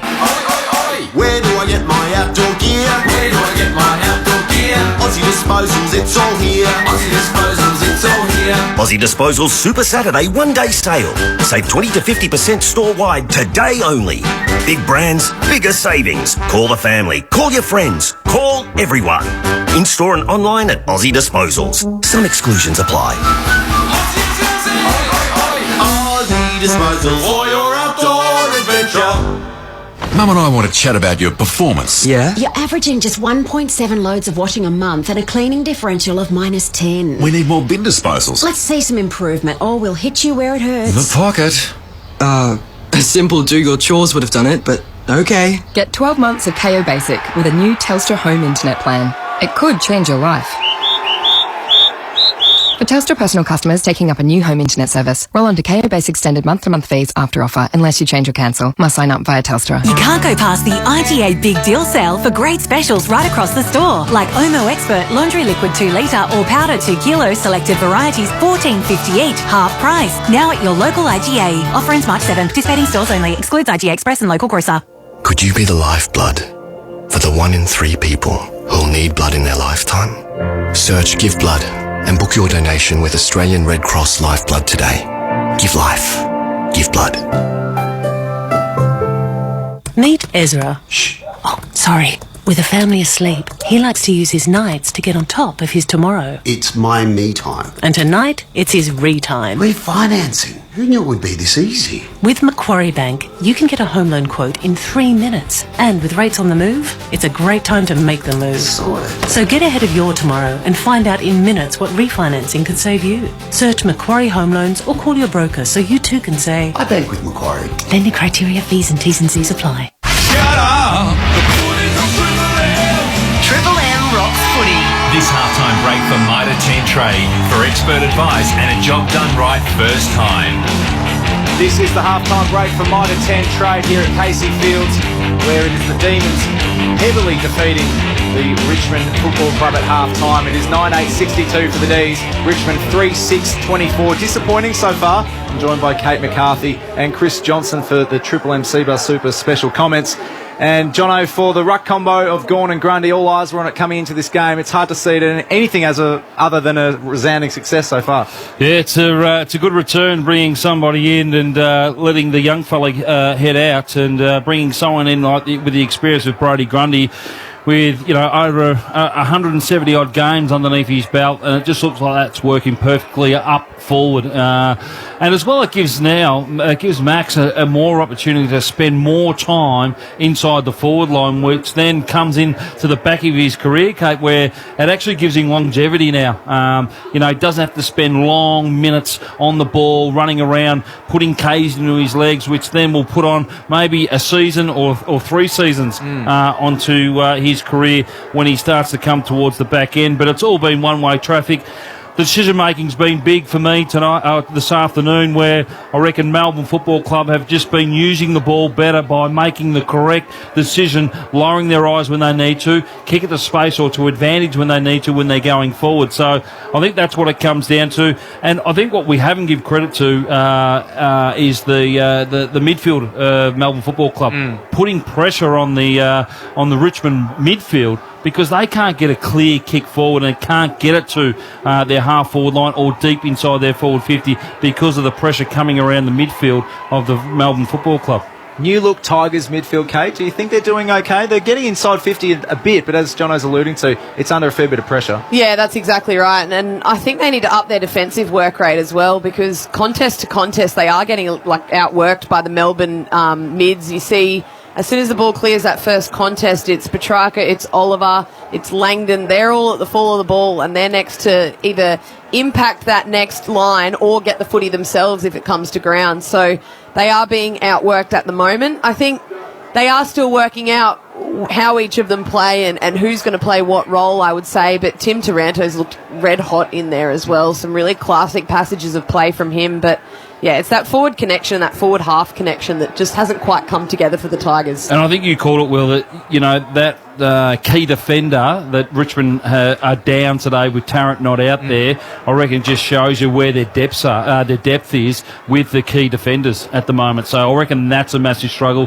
where the difference at the moment is 6 goals, which has both come from Gawn and Grundy. So that's the difference at the moment. That's a hip injury for Robbie Tarrant, which is why he's not out there today. This is the halftime break for Mitre 10 Trade. Mitre 10 Trade for expert advice and a job done right first time. In general, practice games, Jono and Kate, do we feel like each club takes them a bit differently? Are they taken as seriously club to club, or do you think there is not too much to take out of a clash like this? I think this one is definitely, you've got your last hit out as a team before you go into round one. You've got 2 weeks, a week now to sort of really prepare, recover well.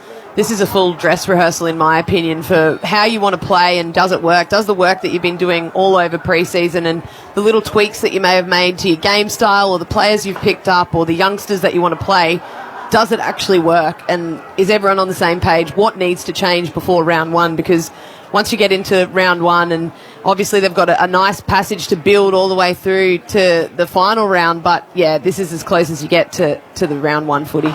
And I reckon there's some degree that some clubs aren't putting all their tricks or where we seen. I think it was yesterday or it may have been Thursday night. We seen young Nick Dacos getting tagged as well, and they said that we're not showing all of our cards tonight in around that as well. So sometimes I reckon some clubs are throwing everything at it, and I reckon there's some clubs that are just holding back a little bit.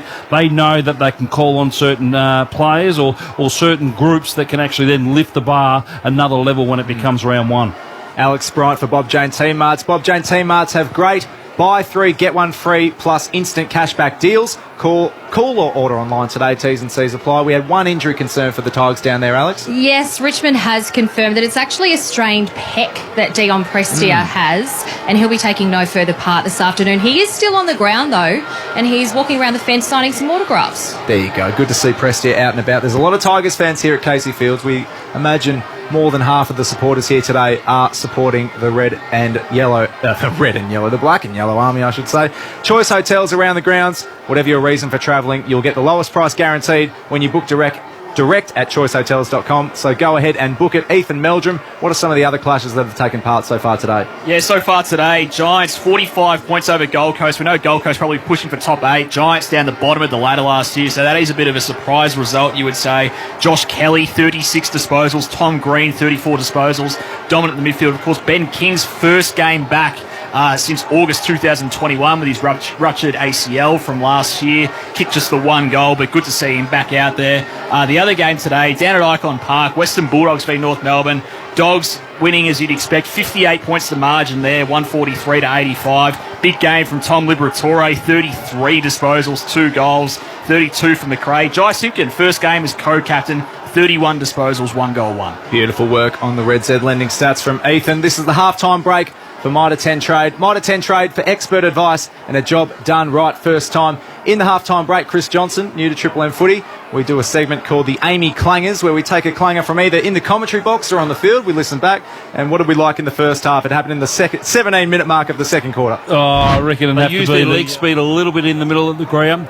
They used their handballing as well to break that half forward and then absolutely break the defence or the forward 50 and kick over the mark. Just struggling with that handball around the contest. Speaking of struggling. Did well to get that all out, actually. Is he okay? He's all right. He's got... If anyone's concerned, I'm okay now. Ethan, thanks for your help there. No one else cared about me.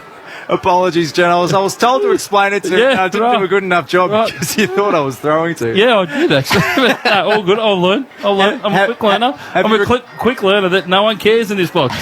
Have you recovered from the... I have. One did. I'd have to say Ethan was quick to come to my rescue with a bottle of water. So, no, I have recovered now. But I did push it out. I did try and get my point across as quick as I could. Doing an excellent job, both Kate McCarthy and Chris Johnson on the Triple M Bus Super special comments. We're here at Casey Fields. It's the D's 9-8-62, leading Richmond 3-6-24. Join us for the second half and see if the Tigers can turn this ship around. For McDonald's and Ream Hot Water, Triple M rocks footy. That halftime break for Mitre 10 Trade for expert advice and a job done right first time. For Ream Hot Water and McDonald's, Triple M rocks footy. the 2023 Formula One Rolex Australian Grand Prix is sold out. Unbelievable, mate. But Triple M still has tickets. You're kidding. I am not kidding. You've just got to know Triple M's Marty Sheargold show. Love you, Melbourne. To go. Listen carefully. Anytime between 6 and 9, these guys did. Thanks very much. You're getting it? Yeah. You can do it too. Your next chance to win, Monday morning after 9. Radio check. Make sure every radio's on 105.1. Triple M. Harvey Norman, your premium Optus dealer. Get the new Samsung Galaxy S23 128 gigs 5G for $0 up front when you connect to a new Optus $69 per month SIM-only plan for 24 months. Ends March 6. Minimum cost $1,656. Not available with other offers. In-store only. Cancellation fees, terms and conditions apply. Harvey Norman, your premium Optus dealer. At Kmart, we believe in low prices for life. Shop affordable homewares, terrific toys and clothes for the whole family. Great value. Now that's a good feeling. Kmart, low prices for life. Trade up to the epic new Samsung Galaxy S23 series at Telstra and enjoy bonus credit when you trade in an eligible phone. Offer ends March 20. Eligible service and Telstra account required. Trade in by Kingfisher. Talk about mind-blowing, Serge. What's that? Budget Director, Money Magazine and CanStar's Insurer of the Year. The experts agree. They really have blown away the competition. Dark! Switch online to Money Magazine and CanStar's Insurer of the Year. Insurance solved with Budget Direct. Issue Auto and General Insurance Company Limited. Read PDS, TMD and awards information at budgetdirect.com.au to decide if products suit you. Individual circumstances and policy terms may vary. Compare for yourself. Rod Stewart in concert, singing hit after hit after hit. Rocking the stage with very special guests Cyndi Lauper and John Stevens, playing Melbourne and Geelong this month. Final tickets released and on sale now. Tickets and tour info at Live Nation and A Day on the Green. Don't miss the Rock and Roll Hall of Famer performing his greatest hits live. I'd like to tell you about Bridget. She's 12, loves horses, and is fighting a brain tumour. She also has an inspirational wish. A wish you can help make come true. Bridget has wished for a gentle horse to take the pony club and learn to ride again. Helping sick kids find hope is something we all have the power to do. You can help create inspirational wishes. Find out how at makeawish.org.au. Introducing smart devices to your home can sometimes feel overwhelming and confusing. But with Optus and their O team of experts, navigating smart tech is easy. Whether you want to feel more secure, be more productive, or enjoy more entertainment, the O team makes your everyday easier. Transform your home with the Optus O team today. O team installation services are currently available in select Sydney and Melbourne metro locations only. Online O team support services require a monthly subscription. All devices and features require Wi-Fi and compatible smart devices sold separately. Shut up! Triple M rocks footy. This quarter for Beacon Trade, supporting tradies with over 120 stores, expert trade teams, design services and a huge range of electrical accessories. Beacon, making every tradie's job easier. Final day of practice matches ahead of round one, and the Demons lead 9-8-62 over Richmond 3-6-24. We're at Casey Fields on a Saturday afternoon. So it just starts to get a little darker here for McDonald's and Ream Hot Water. Score a quick 540 with 40 chicken McNuggets and Cajun dipping sauce from Macca's. Kate McCarthy, how was your trip down to Casey Fields today? Yeah, it was great. Just got a little bit caught up on the Monash car park.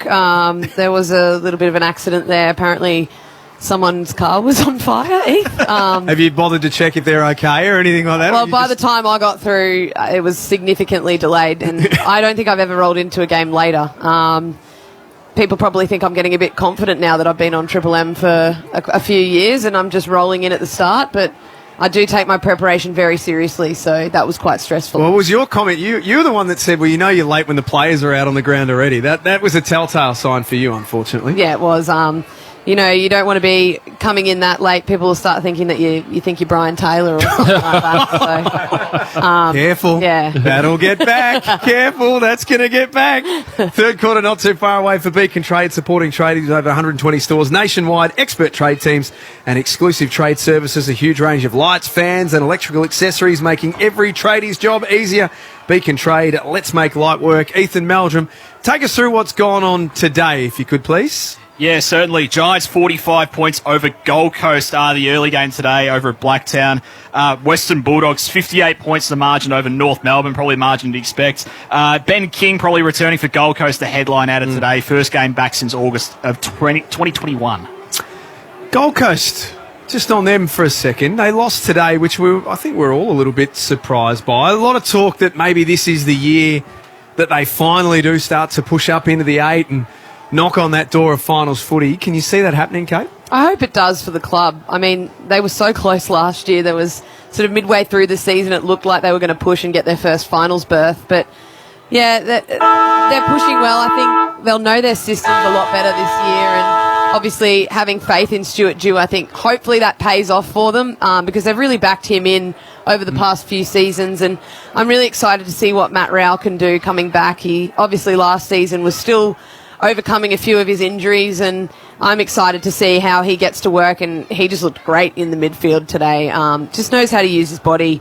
Starting to get really classy with his ball use as well. Ben King's a big addition for them as well, Jono. Yeah, certainly is. Like if you have a key forward like that can come up and present, and they probably pinched hit a little bit at times throughout since he's been out. But the thing for me with them is actually the ability to actually align some big contracts with those younger group and actually stay up there and commit to the football club, because that's been their biggest issue. Getting this young talent, Noah Anderson and Matty Rao, they are two talented young players that have come through the whole development system and now are at the big time, and they've actually committed to each other and they've committed to their teammates as well. So I think they're breeding a better culture than what was there in the past, where it was go up, play football, enjoy your holiday, get paid for it, and then when it's time to when you've established yourself, you can actually go back home and play football at a bigger club, and those two have really put their mark on it. Quick word on this one. It's the Demons who have got a pretty comfortable 39-point lead. What do you want to see more of from Richmond in this second half? I want to see some more marks inside 50, or at least the ability to bring it to ground and then have some smalls either putting on pressure or being able to get to work and kick some goals. I think what Jono said through the call, a lot of the times we were saying that it was the kick going in, but it actually wasn't. It was where the forwards were either positioning themselves or leading. So I want to see Tom Lynch have a bit more of an impact here, whether it is working up the ground and then beating his opponent back towards goal.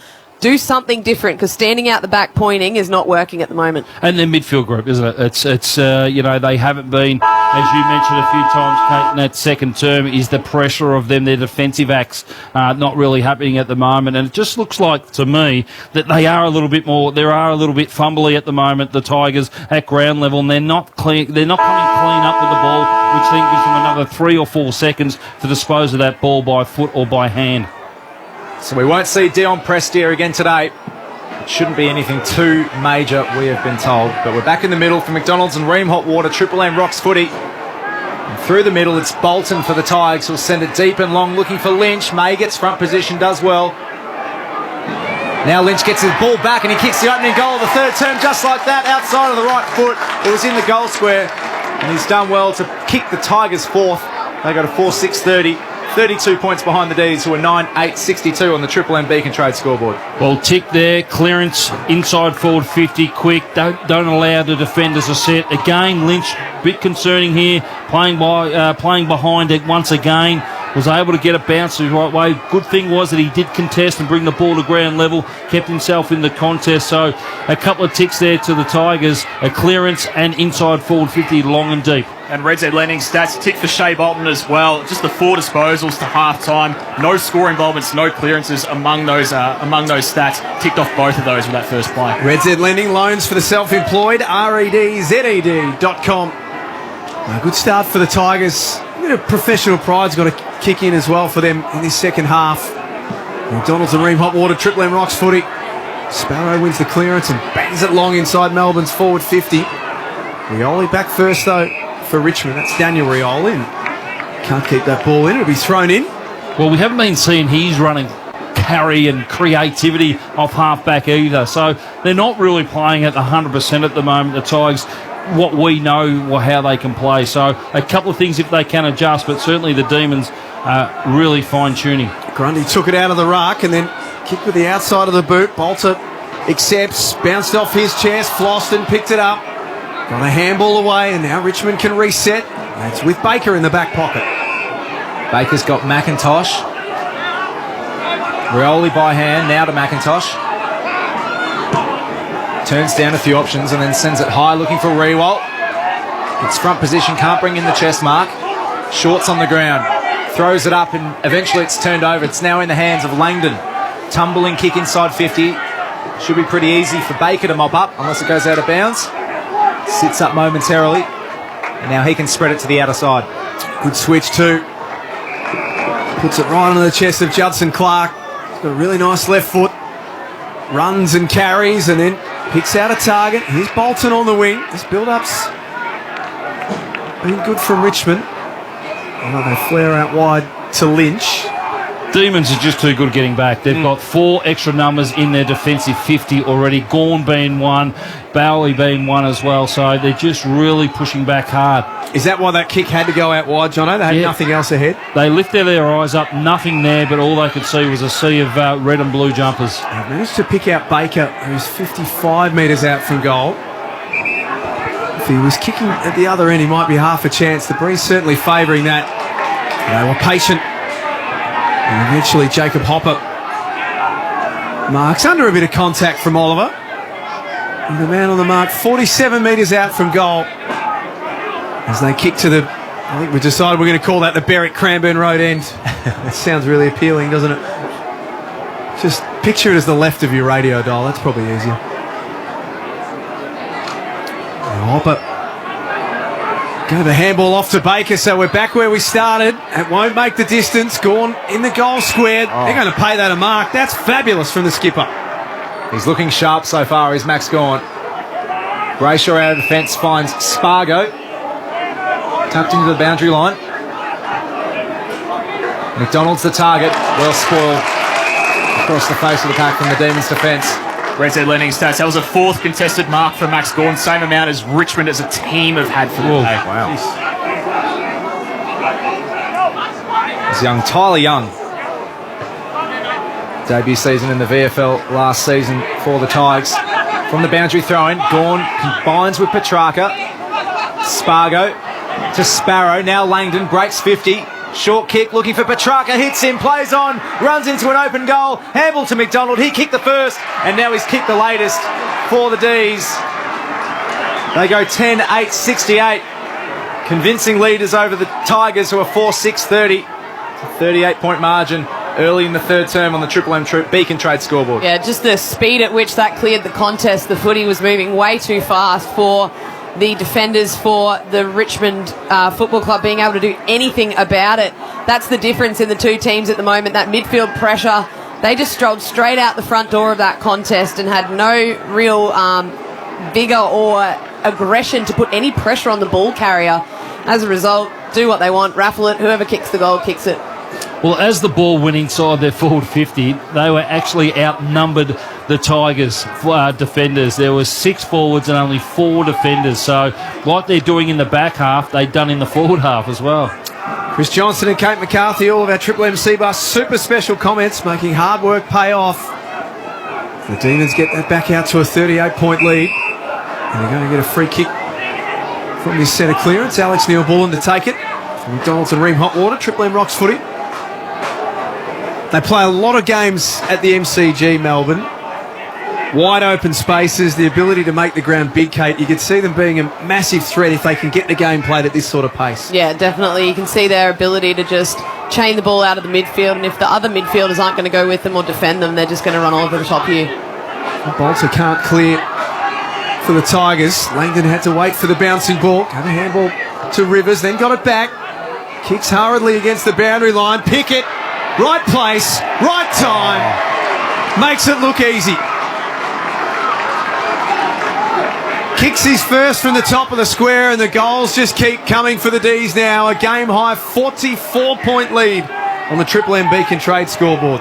You talk about cars when they're fine-tuned, and I reckon today the Demons, they are finely tuned at the moment. They're playing to all their structures. Things are happening right for them. They're playing to, the ability of each other and being trusting to each other. We had Grundy in the goal square on his own as well at the same time, but they're getting the numbers there, and I reckon at the moment, which I spoke about before, Richmond are very, very rusty at the minute, but certainly the Melbourne Football Club have got everything going their way. Yeah, they're just playing football that's predictable to each other. They know what the person that's carrying the ball is looking to do or is going to do, and you can just see that they're all on the same page at the moment, and that could have been anyone kicking that goal once again. Cozzy Pickett, the second most goals for the D's in season 2022, picking up where he left off. Taranto out of the middle. Lynch is the target, can't bring that one in on the edge of 50. It bounces out of bounds. The only time they've actually looked pretty dangerous going forward, the Tigers, is out of a centre bounce, because it has to be even numbers ahead of the footy. Apart from that, they've just given Melbourne the time to flood back. Even though they haven't played really slow football, it's just that work rate from the midfielders of Melbourne getting back in the leading lanes and then allowing Lever or May to play as a spare. Hunter first to meet this boundary throw-in. Taranto ran over the top of it. Now Dusty gives it to Taranto. It's a high tumbling ball and it should be marked by Clayton Oliver. In fact, it's out in the full, so he takes the footy anyway. Half back for Melbourne, 11-8-74. Richmond 4-6-30. Triple M Beacon Trade scoreboard. Long driving ball to the wing. Well done by Bolter. Used his body and marked ahead of Gawn. Quick hands over the top to Taranto. And this build-up's promising. Judson Clark on the lead for Cumberland. And he marks 45 out, 45-degree angle. Cumberland, for me, has looked like the most dangerous forward in their forward line so far this afternoon. Just seems to be working a little bit harder than Rewalt and Lynch at the moment, and actually presenting up at the ball carrier, getting in front of their player, not calling it in long, and just trying to get the ball on a lead.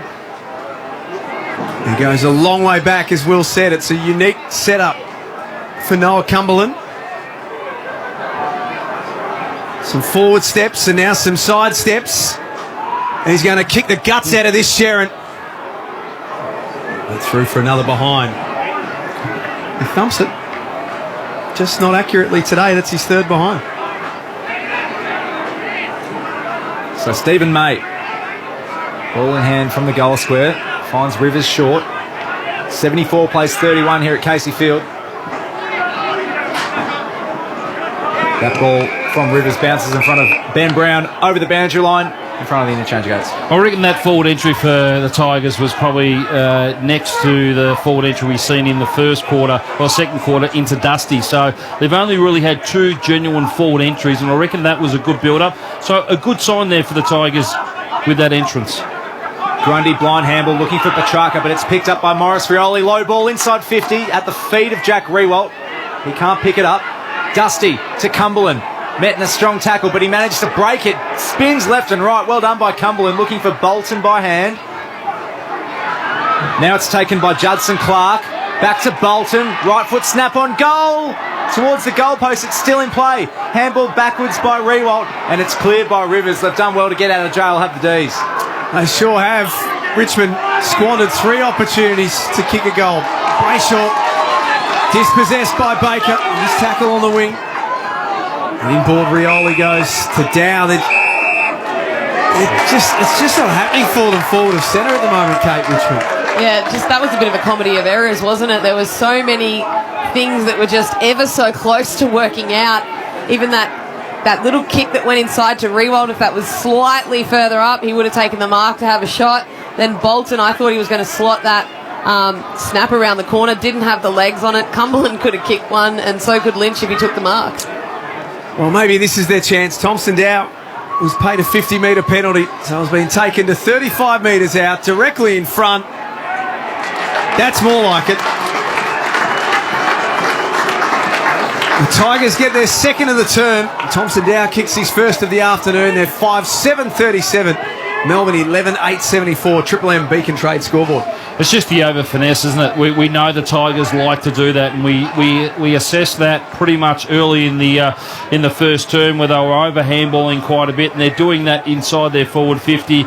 You spot on, Kate. I thought Noah Cumberland could have snapped it straight away instead of handballing it out to Bolton, and then I thought Rewalt could have actually snapped as well instead of going back to Rioli. So they're just trying to bring teammates into the play and overuse the ball at the same time. I'd be getting out there and getting to my forward group and talking to them around just pulling the trigger when you're within range and back yourself. And, that's probably the one way they can actually move forward on this scoreboard.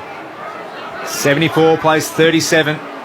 Back into the middle for McDonald's and Ream Hotwater. Triple M rocks footy, and Clayton Oliver is rocking this centre clearance. Takes a bounce, sells some candy. This is a beautiful running play. Left foot snap. It'll bounce in front of Grundy. It might go through. It's touched on the line by Bolter.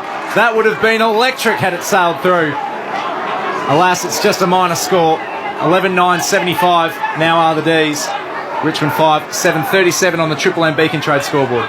Sweeper of that stoppage just got completely caught in no man's land. Didn't know whether to go forward to Clayton Oliver. Didn't know whether to hop back. As a result, did absolutely nothing, and he just stood straight past him. Ethan Meldrum, Triple M Red Z lending stats. Clayton Oliver it feels like he's doing whatever he wants out there today. Yeah, he's picking up 18 disposals now, 4 clearances, and 458 metres gained as well. Yeah. Most of any player on the field. Best on ground last week, and he's headed in the same direction today. Pickett, clever tap on for Brayshaw without the helmet in his third quarter.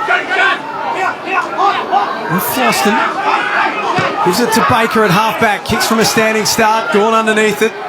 Soldo did well to knock it to ground. And Dow, there's a whistle off the ball.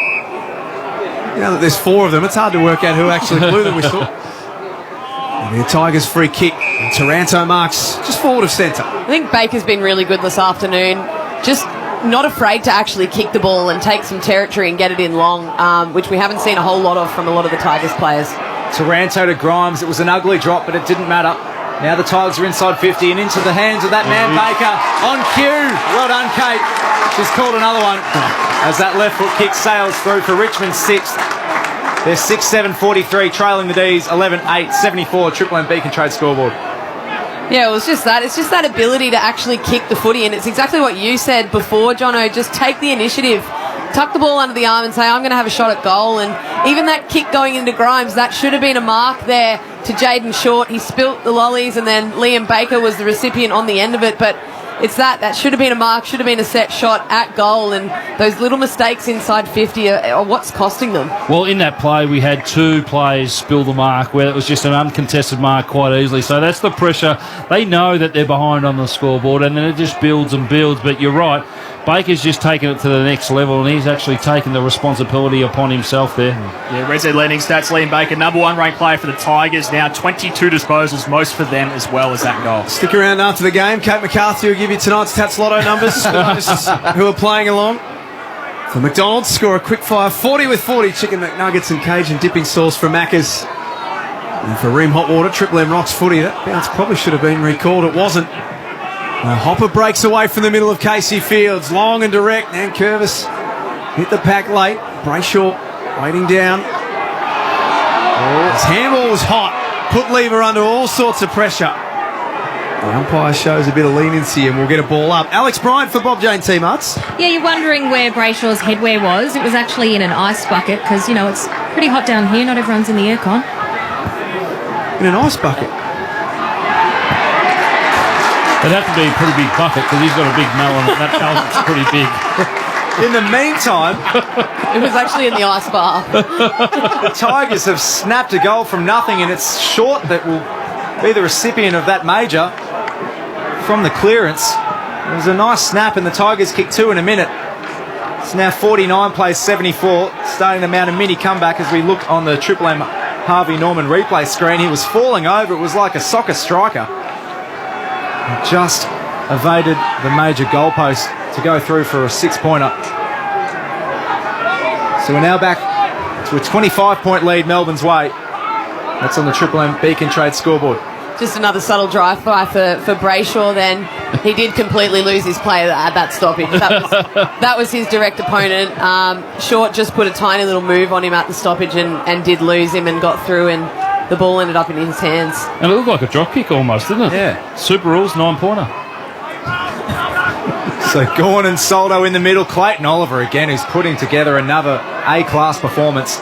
Bounces in front of McDonald, picks up the loose ball, hands and knees, handball to Sparrow. He's got a chance to kick a goal and he does it very easily. Right foot snap, straight through the middle, instant reply.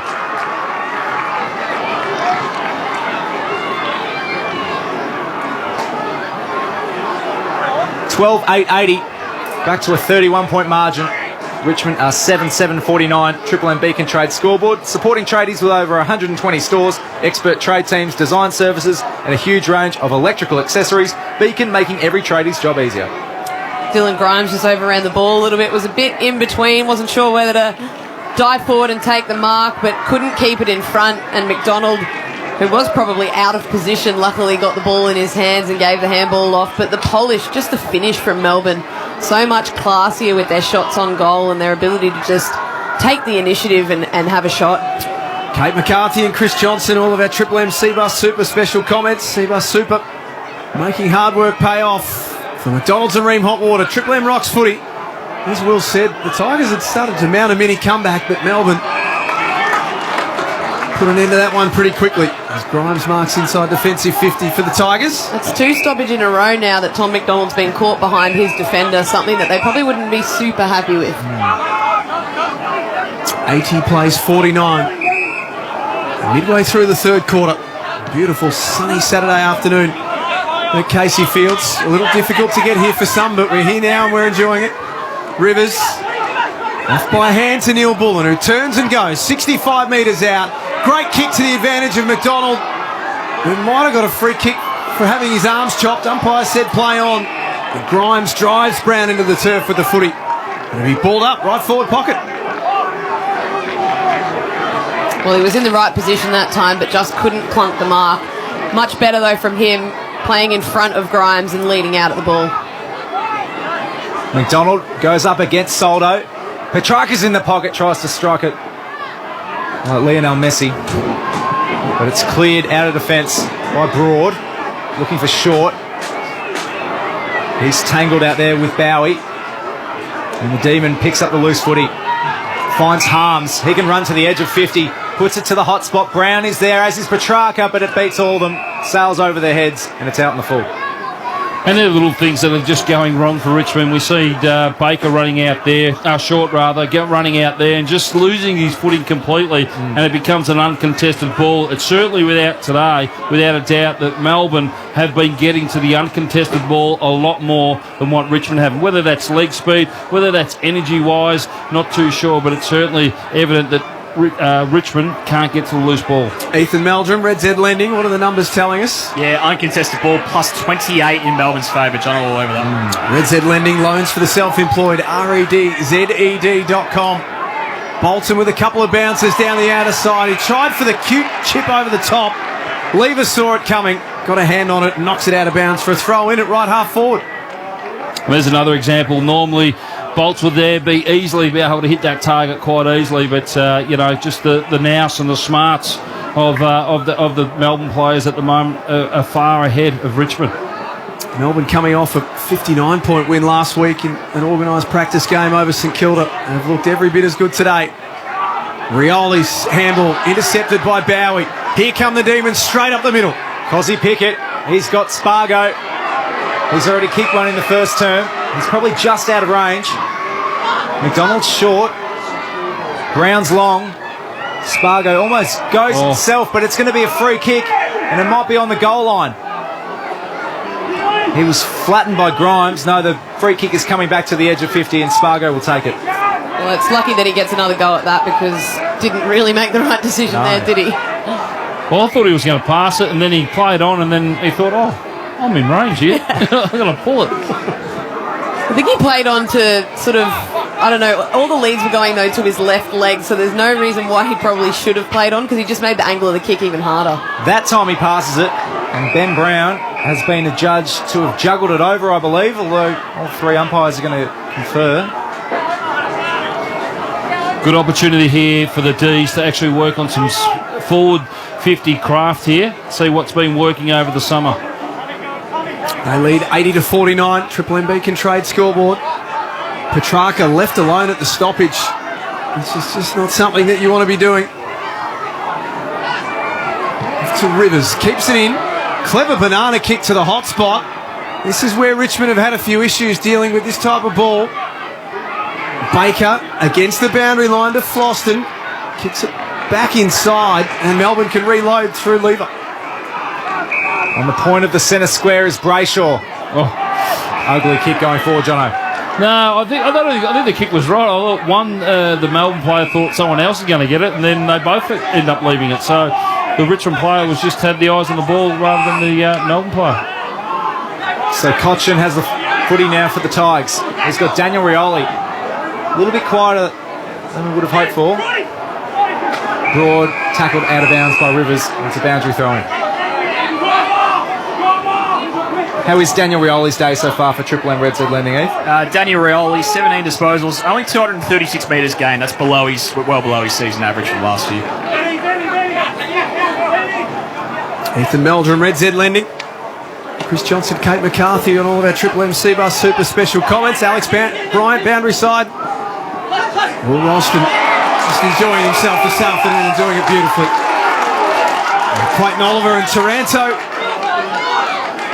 getting a little tangle right near us in the commentary position. And one other thing that you normally wouldn't see a lot of Richmond players going to ground, Kate. You see, I can't remember how many times they've gone to ground today, whether it's their own fault or whether they've just been pushed off the ball. Pickett in and under at the stoppage. Couldn't take the ball with him. Morris Rioli bends down, was tackled. Pickett got him, and now Cochin's a bit frustrated with some things that are happening. James Harms in around it as well. Yeah, free kick against Cochin. Big elbow to the face. We'll take a look at the Triple M Harvey Norman replay. Threw the toys out of the cot there for a second, the former captain. Yeah, uncharacteristically angry from Cochin. As this ball goes inside Melbourne's forward line, it'll be bashed over the boundary line. We'll have to see a replay of it on Triple M Harvey Norman replay screen. Kick off the new season at Harvey Norman. Again, the unofficial umpire there, the umpire seeing out where the other umpire that was directing the traffic, or the main official umpire, didn't see it, but the umpire off the ball saw that. McDonald front position from the boundary, throwing in his forward 50. Spills out to Harms, manages to pick it up. Centering kick, looking for Brown. He's able to beat Tyler Young. He now wins the footy for the Tigers. Although the pressure is high inside Melbourne's forward 50, they've got the ball and they take the advantage. Strong tackle inside defensive 50 from Steely Green of the Tigers. One of the best first names in the competition, Kate. Oh, Steely Green. And yes, if you're wondering, he was named after Steely Dan. His parents were pretty upfront with that. Steely Dan just sort of make its way onto your Spotify playlist, Kate McCarthy? I don't know what a Steely Dan is. Google it. Pretty sure he's not on the Triple M. They're not on the Triple M playlist either. Or, in fact, any playlist for a long time. 12-8-8, he plays 7-7-49. The Demons lead at Casey Fields. Triple M Beacon Trade scoreboard. And Pickett trying to bust his way through. McIntosh wrapped up, and we'll do it all again. He's thrown up 50 metres out from goal. We haven't had a score in a while. It's still the D's by 31 points, 6.5 minutes remaining in this third term at Casey Fields. 50 out from the D's goal. We'll see a secondary stoppage. Goals so far in the first half, we saw 3 apiece to Grundy and Gawn. McDonald has 2 for the D's as well. There's 6 individual goal scorers for the Tigers so far, and they've got the footy. Bounces past Bowie, manages to keep it in front, and he's done very well. In fact, this will go inside 50, looking for Pickett, brings it down. Great contested mark, and he'll have a shot on goal. Just speed, just grabbed it under his arm and just took a bit between the teeth and just went for it straight away, and then Pickett, you know, that's speed as well, agility at the same time, taking the ball at the highest point. Now he's got to go back and kick this. He's normally a pretty good set shot. He's got a bit of a bouncy type run in. Looks like he might have a slight breeze at his back. It's a toughish kick. 45-degree angle, about 40 metres out. It's not going to be a goal, and it won't score immediately. Now it's bashed through for a minor score. Melbourne 12, 9.81. Richmond 7, 7.49. 5.5 minutes remaining in the third term on the Triple M Beacon Trade scoreboard. And that play out there from Bowie was the complete opposite to what we were talking about Maurice Rioli doing down the other end, just tucking it under the arm instead of stopping and propping and trying to take on his opponent. He just tucked it under and burnt him on the outside. Alex Bryant, boundary side for Bob Jane Team Arts. What's happening down there? Yeah, things are heating up a little. Trent Cotchin's actually just come off the ground after he had that scuffle with James Harms. Earlier we had Clayton Oliver getting it into it with the newbies, Jacob Hopper and Tim Taranto. I wonder if he was questioning their move, perhaps. Perhaps they might have been. Bob Jane Team Arts, buy 3, get 1 free, plus instant cashback deals. Call, order online, T's and C's apply. Free kick down the field. Pushing the back from Bolton after he kicked it, and it's going to go to Morris Rioli. Haven't seen a lot of Morris Rioli today, Heath. What are his numbers for Red Z lending? No, he's been quiet. 3 disposals, just the 1 tackle yet to hit the scoreboard as well. Yeah, but the way they've used the footy hasn't really played into his hand as a small forward, the way that they've been going inside 50, and when your talls aren't really in the game, your smalls can't expect to be either. 14 goals in 15 games last season. This from almost directly in front. 30 metres out, he leant back on it. And misses off to the right. They kept themselves around the mark, Richmond. They trailed by 31 points. At one stage, it got out to 44 and looked as if it was going to be a big blowout, but they clawed their way back a bit here, Will. They have Jack and Stephen May. Puts it to the wing. Gawn's there, keeps it in front, as he so often does. Sparrow handball to the running Langdon, who just bashes it to Cozzy Pickett. He's inside 50. He picks up a loose ball, has a shot at goal, and it would have been amazing. But it sails to the right. Another minor score for Pickett. That's 2 in a row. 12-10-82 plays 7-8-50. D's in front by 32. How do you guard against, if you're the opposition, Jono? Melbourne want to bring the ball in and go long, direct, and get it from one end to the other as quick as they can. If you're the opposition, how do you guard against that? Well, you've got to put a couple of numbers behind the ball. I think you've got to play defensively, especially on a kick-in, because they have such a unique a number of options coming out. If it's not Lever or it's not May, either of them are playing on, running it to 25 metres and getting it out to about almost 90 metres from goal and just knocking it forward. So putting players behind the ball is probably the key. Rivers kicks long. Hunter was caught high. Umpire said play on. Clever tap on. Harms over the shoulder. That's across the face and out of bounds on the full. Well, the other part there is not allowing Stevie May or Lever to play on, because once they're able to play on, they're able to penetrate that ball so long. They've got such penetrating kicks that pushes it right almost out the centre wing or even into the middle of the ground. For Bob Jane Team Arts, Alex Bryan on the boundary. Is there a Melbourne injury update? Yeah, I'm just at the D's bench here, and Tom McDonald had his left boot off. He was rolling his ankle around. It's his left ankle that's heavily strapped. He has just moved to the front of the bench, though, so I'll keep my eye on it. Just Dion Prestia so far, who has been ruled out of the game. Hopefully that's all we'll see. Well, as the D's try to bring it out of defence and the ball is smothered, Glostone, handball back to McIntosh, who's just walking backwards momentarily. He's got Bolter, picks up a bouncing footy. Breaks away from Gawn. Looking for Bolton. Rivers overran it. Bolton gets it back. Big, strong tackle from Stephen May, and the Demons have won the footy through it. Here goes Neil Bullen. He's 60 metres out. Had a few to choose from. Went with the shortest option instead, and Kate Chandler with a chance to kick his first. He's kicked 3 behind so far this afternoon. Very casual from the Tigers there, even deep in defence. I know there's composed, but then there's also casual and looking like you're a little bit disorganised and not sure where to go. It just put them all under a lot of pressure, and Melbourne's ability to come forward to defend just put so much pressure on the ball carrier there and force the turnover. 4 games last year, all of them as the Medi sub. Another one of these young Melbourne players trying to break into the best 22. It's a hard team to get into. Man on the mark, 49 metres out from goal. He's given it every chance, and it's hit the post. That's another behind. 12-11, 83 to 7-8-50. 2.5 minutes before three-quarter time. Triple M Beacon Trade scoreboard. I want to see the Tigers cut through the corridor here. They've been pretty predictable at the moment, just always going wide and long. And they've done it once again. It's Chris Johnson on the Triple M C-Bus Super Special comments, but this one works out as Tom Lynch is able to take a contested mark about 70 metres out.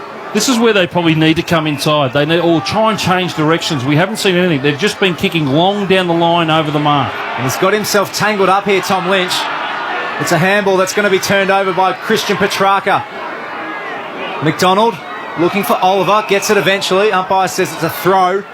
So the Tigers are going to win this footy back. You've just got to try something different. Obviously, there's a team game, there's a team plan in place, and there's a strategy and everything like that. But at some stage, you've got to look at it and go, okay, it's not working for us. Let's try a different option now. Short and Martin combine. Another handball to Nankervis. Back to Martin, now Taranto. They've done well up this wing. High kick from the former Giant goes inside 50. Good mark by Bolton. He didn't look best placed, but he got himself in a good position and takes the mark on the chest.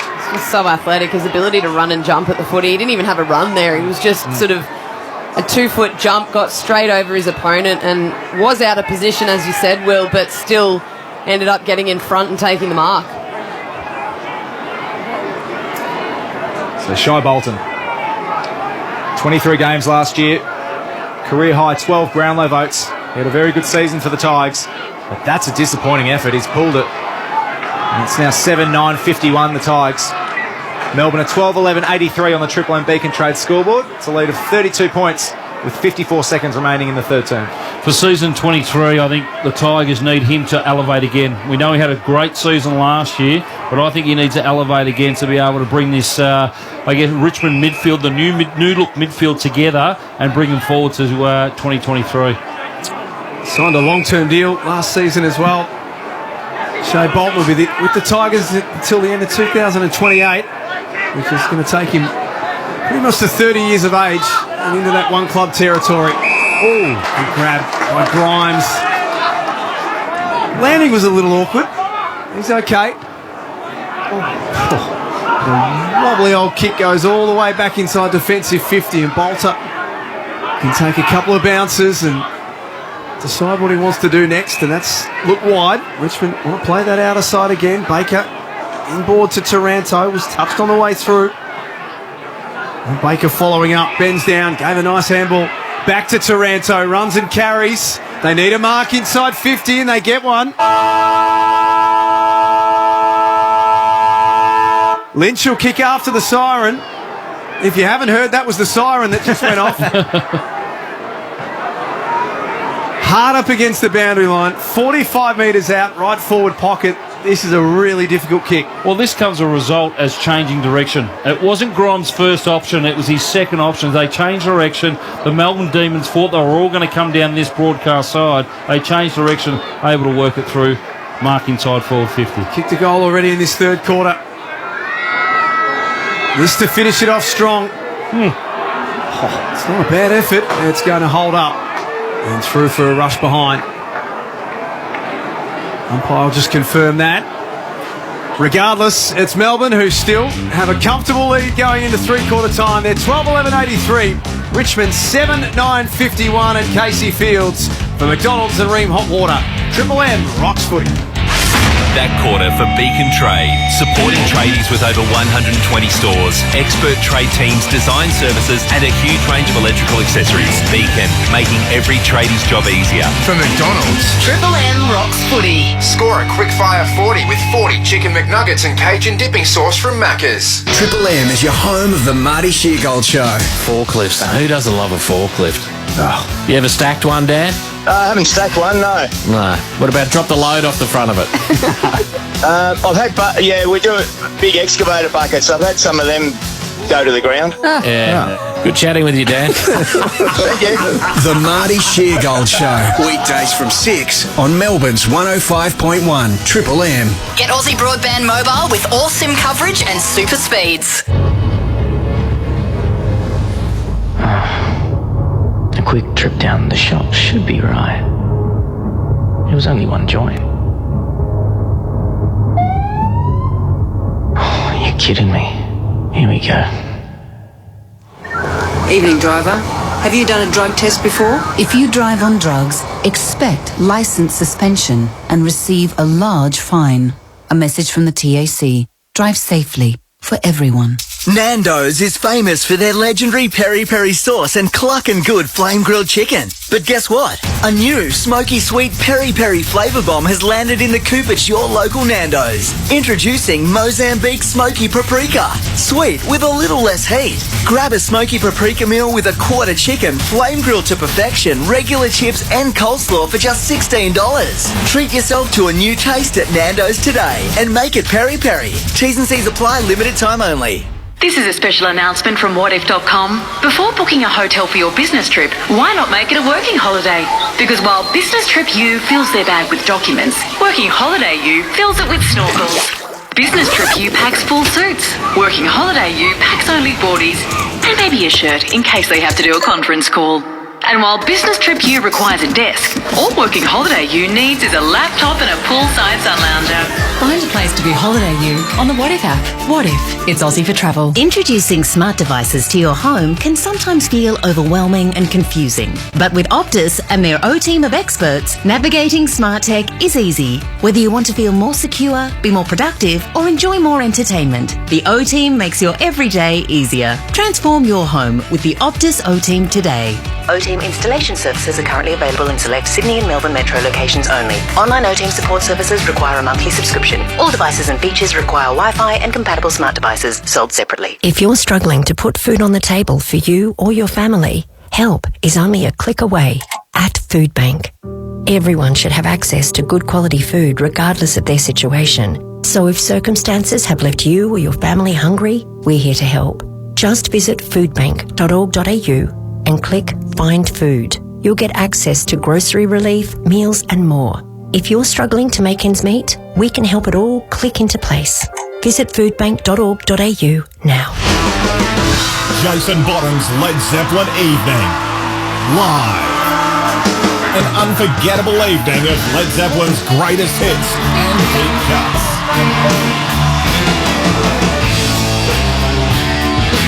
One exclusive Melbourne show at the Palais Theatre on April 7th.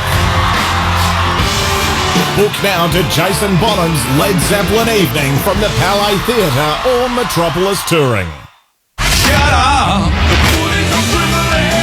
Triple M rocks footy. This quarter for Beacon Trade, supporting tradies with over 120 stores, expert trade teams, design services and a huge range of electrical accessories. Beacon, making every tradie's job easier.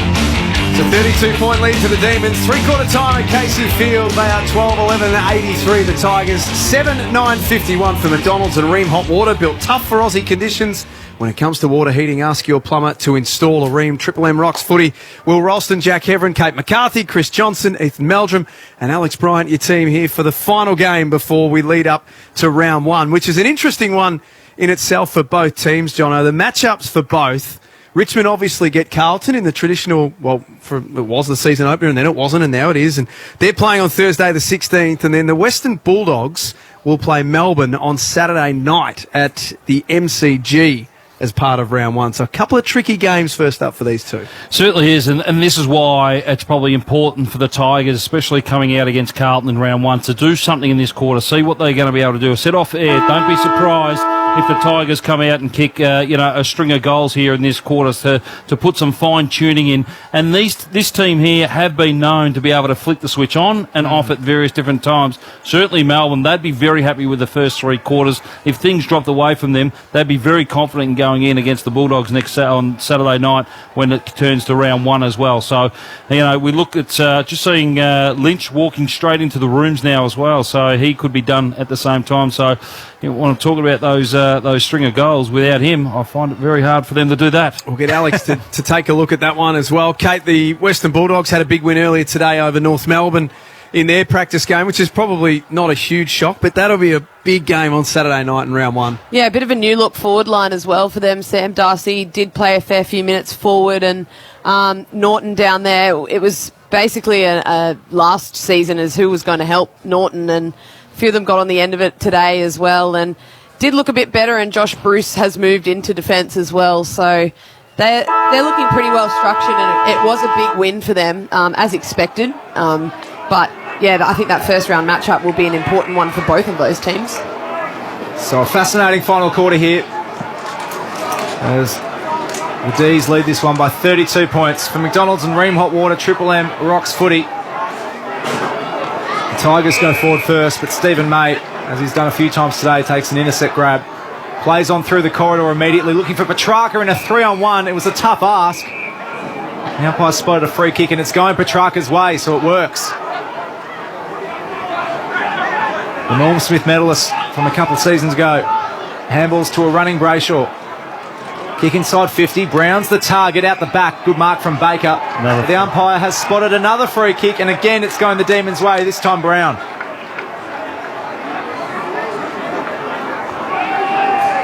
Just two interferences, I think. The one with Petrarca in the middle, and now this one, a bit of a push in the back at the same time. A bit of a hold as well. So just shepherding, if you want to call it that. It's there's so much holding and everything going on in these days. You don't know actually what the free kicks are for, but back-to-back free kicks gives Melbourne a set shot on goal. It was Tyler Young who gave it away, the mature age key defender. So Brown yet to kick a goal on the score sheet so far today. And he won't do it here as well. That's a minor score. So Melbourne 12-84. Still 33-point leaders over Richmond, 7-9, 51 on the Triple M Beacon Trade scoreboard. Supporting tradies with over 120 stores, expert trade teams, design services, and a huge range of electrical accessories. Beacon, making every tradie's job easier. Ethan Meldrum, Red Z Lending. How many entries for Melbourne versus how many scores this afternoon? Well, they're only +5 in the inside 50s, but 47 inside 50s for 24 scoring shots above 50% for Melbourne, well above the AFL average. Yeah, you'd be happy with that. That's a decent return. Nice mark taken by Samson Ryan in for the last quarter for Richmond. One kick falls out the back. Could have been a hold on McVie. Umpire says no. Oliver stands up in a tackle.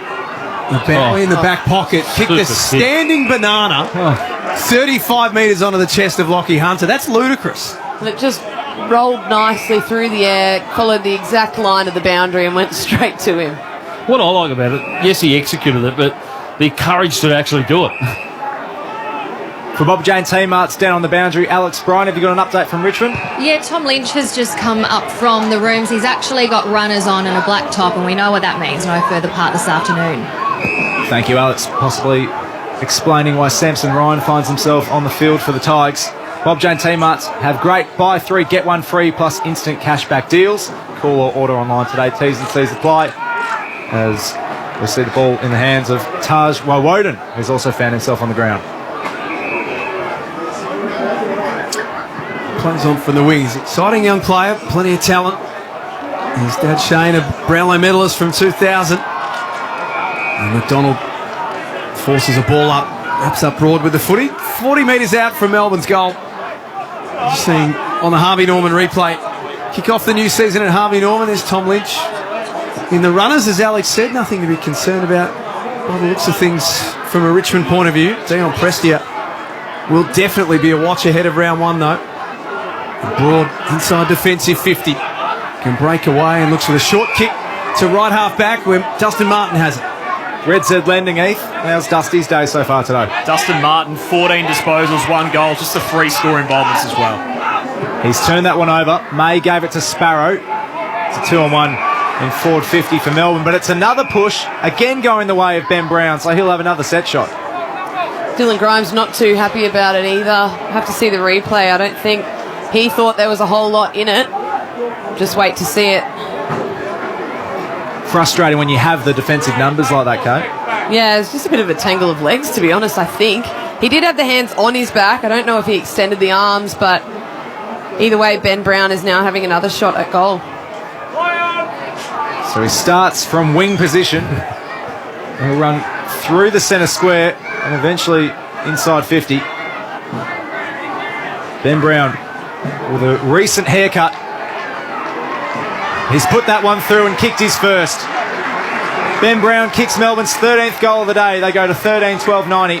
Richmond 7-9-51. They are unchanged from three-quarter time. That's on the Triple M Beacon Trade scoreboard. All from the intercept mark from Stevie May. He's been great down there at centre-half back or full-back, wherever you want to call it. He plays pretty much everywhere, but then able to play on straight away, get that ball in quickly and forcing Grimes to panic almost. He came up quick on the back of Ben Brown and hands in the back. And you're right, the legs did tangled up, but interfering with a forward trying to mark the ball, that's a free kick any day of the week. So again, the Demons are just really showing the Tigers here how to actually execute some of their forward entries at the minute. From McDonald's and Ream Hot Water, Triple M Rocks footy. A shout out to Ben Brown too, raised $72,000 for Challenge, the kids' charity. You're going to shave it off, you may as well do it for a good cause like that. Ball rolls out to half forward. Chandler's been lively for Melbourne. Across half forward, picked it up and gave a nice handball to Neil Bullen. It looks into the pocket for Brown. Free kick again. Another. Poor old Tyler Young has had a really tough initiation to the elite level today. Well, this comes back to the fourth umpire, because the fourth umpire was in perfect position there to see it. So, again, players need to adapt to the fourth umpire that have been introduced into the competition this year, because they can actually look at every view what's happening on the ground. We're seeing free kicks from behind the play. Now we're seeing free kicks within marking contests. Brown from the right forward pocket. Similar to where Tom Lynch had a shot after the siren in the third quarter. And that's across the face and ease through for a rush behind. Kate McCarthy, Triple MC Bus Super special comments. Yeah, and speaking of that, if you look now on the field, there is already an umpire inside the forward 50 down the other end, which is something that was definitely not happening last year with the 3 umpires, meaning that I think there'll be a lot more frees paid sort of inside that forward 50, defensive 50 zone, as we've probably seen today. Just gives the umpire an opportunity to be set and ready to go. They do so much running out there, and I think the 4th umpire is going to make a real difference. As we see another free kick paid to Richmond, and they rebound by hand. McIntosh looking inside 50. Ryan is the target, climbs high, can't bring it down. And now it's another free kick. This time it's going to be in Richmond's forward 50. For Red Z Lending Stats, Ethan Meldrum, the free kick count, is it higher than we would expect at this point of time in the game? Well, there's been 6 free kicks in the first 7 minutes of this quarter. That's quite high. 2016, the free kick count overall for the game, Melbourne's way. So Samson Ryan, 206 centimetres. He's a big boy, and he's got high hair. Makes him even bigger. It's a tough set shot, about 45 metres out on an angle. We're directly behind it, and we can see that it's not going to be a goal. He scores a minor. So Richmond 7-10, 52. Richmond 13-13, 91. 14 minutes remaining in the 4th quarter on the Triple M Beacon Trade scoreboard. McDonald's and Ream Hot Water, Triple M Rocks footy. It all starts Thursday the 16th of March. With the Tigers and the Blues kicking off the season. Can't wait to have your company for that and every game across the year. And Baker mopping up once again at half-back. He's been busy. He'll get this on the wraparound from Soldo.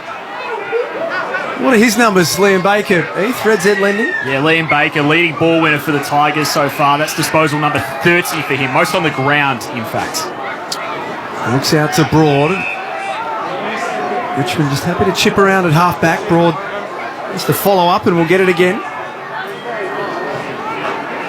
So they work their way down the outer side. It's with Bolter. No, Bolter belts it. Once again, looking for Ryan inside 50, and he's taken a great pluck. It'll be tough to kick a goal from here. He's tucked against the boundary. Didn't think he was going to get that. I thought the ball was going to carry, and his arms were so long, he just grabbed it and plucked it out. It was well done by the young man. It's such a long kick as well, so hard to read where that's going to go. He did very, very well. Backing himself here, outside 50. Must be a confident young man. Don't mind it. Oh, no, until we saw that. That was an ugly kick. Didn't spiral well, and it goes out of bounds on the full. Score remains unchanged, 39-point lead for the D's. We've got 12 and a half minutes remaining in the final term here at Casey Fields. Clayton Oliver's got the ball in defensive 50. Plays on in front of Soldo. The other 2 ruckmen are further afield. McDonald brings it down. Taranto. Handball backwards to Broad. Nankervis now. Short kick inside 50, straight down the throat of May, and he's had an intercept field day, Jack. He's just picking him off at will. Lockie Hunter in the back pocket. Nice kick out into space, and Trent Rivers marks. What May does so well, he just watches the kicker's eyes. So he'll just read the cues of the kicker, read where they're going to go.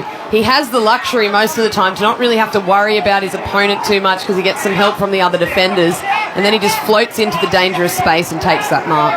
Cochin gathered that one. He took us through Trent Cochin's afternoon, Red Z Lending. Yeah, he's been real quiet. Full-time forward, of course. Just 7 disposals. Yet to hit the scoreboard. Yet to have a score involvement as well. Might be in a little bit of trouble as well for an elbow that we saw during the 3rd quarter in a bit of a scuffle. So not saying he'll get suspended, but he'll definitely be looked at. Red Z Lending loans for the self-employed, redzed.com. Interesting transfer from McIntosh, but it works. Taranto gives a handball off to Rioli from 49, goes back. Nice build up there for the Tigers. They get reward for effort. They're 8-10-58, Melbourne 13-13-91 on the Triple M Beacon Trade scoreboard. And I know it wasn't pretty and it didn't look conventional, but it was such a good kick because if Stephen May is doing exactly what we just said and watching the kicker's eyes, he's expecting that to come straight down the line, as are all of the other Melbourne defenders. By opening up the other side of the ground, then McIntosh gave Rioli a chance to sort of get that run-off halfback we've seen none of this evening, and just stop Melbourne's ability to just suck back and defend off a line. Well, they haven't changed lanes at all. They've always gone down the conventional lane, just kick it down the line, let's just go down here, get numbers at the ball and see if we can actually win at the ground level. Stats show that they aren't able to win at the ground level against Melbourne today. Change the lanes, you get an opening and you go. So Rioli of the Daniel variety kicks his first major. Of course, knows where the sticks are. 3 premierships in that forward line of the Tigers before a career best move to defence last season. We're back in the middle. 91 plays 58. D's still in front. Grundy had a fistful of jumper, and so Nankervis wins a free kick. He winds up, puts it high, rewalts underneath it, as is May and Lever. Lever's fist wins out. Rivers by hand. Got Neil Bullen. Handball too hot for Brayshaw, but he picks it up eventually. Very clever handball from Oliver. Sparrows on the end of a bouncing ball. Breaks the Baker tackle. Back to Oliver. This is good footy from the D's. High up to the wing. Chandler has to sit under it. Grimes kills that footy and knocks it out of bounds for a throw in. 13-13 plays 8-10. Triple M Beacon Trade scoreboard. Baker just gave Oliver a nice little tickle to the solar plexus after he disposed of that ball. Still getting up now from the trainers. Triple M Beacon Trade supporting tradies with over 120 stores, expert trade teams, design services and a huge range of electrical accessories. Beacon making every tradie's job easier. The kick goes out of bounds from Dow, but it was touched. So it'll be thrown in 60 metres around from Richmond's goal, and Clayton Oliver coming to the bench with the sore legs, sore guts. I think he's just had enough for the afternoon. You can't blame him. His day's done. Probably got a bit of leather poisoning as well. He's touched the footy that much. How much is that for Red Z, Heath? Yeah, 26 disposals, so he has been pretty busy. For his standards, though, he's probably used to that. Grundy in the ruck. Haven't seen as much of him after the half-time break. The very good first half, of course, kicking 3 goals. D's win the footy. Neil Bullen has it. Cuts a couple of lines and gives it to Petrarca. This is very promising. Great kick straight to Chandler, who I believe has kicked 4 behind so far today. We'll try and kick his first goal. Well, you just see on transition, once they get it, they've just got numbers everywhere. Everyone's just flowing together. Kate, you mentioned it earlier, it's just a trust that if you keep running your line, you're going to get used at some stage, and they're going to move around, they're going to change the angles at certain stages by hand, and that was a perfect example there where they cut the corners, use the player on the outside, linking up. Kate Chandler, 30 metres out, 45-degree angle, left foot up, and he's finally kicked his first. He's been good today, put his hand up for round 1, and he's extended the Demons' lead. 97 plays 58 now here at Casey Fields. It's tough to see Richmond getting on top with only 9 minutes remaining in the final term. And the difference in the use of the handball from the two teams. So Richmond typically have done a forward handball to a stationary target who's then either had to wheel around or look for someone else to use. Whereas Melbourne, they get that overlap run with a handball and give it to a target either behind or lateral to the footy, but who's on the run, so they can break the line and then force the Richmond defenders to make a call whether they come up and press or whether they hold back, and that's what they've done really well this afternoon. So their first 4 games of the year, Melbourne, they've got the Bulldogs at the MCG, Brisbane at the Gabba in round 2, who look red hot at the moment, Brisbane, Sydney at the MCG in round 3, and West Coast in round 4. So that's a pretty challenging start to 2023. From McDonald's and Ream Hot Water, Triple M Rocks footy. Here is Grundy. Just couldn't take the footy away cleanly from the middle.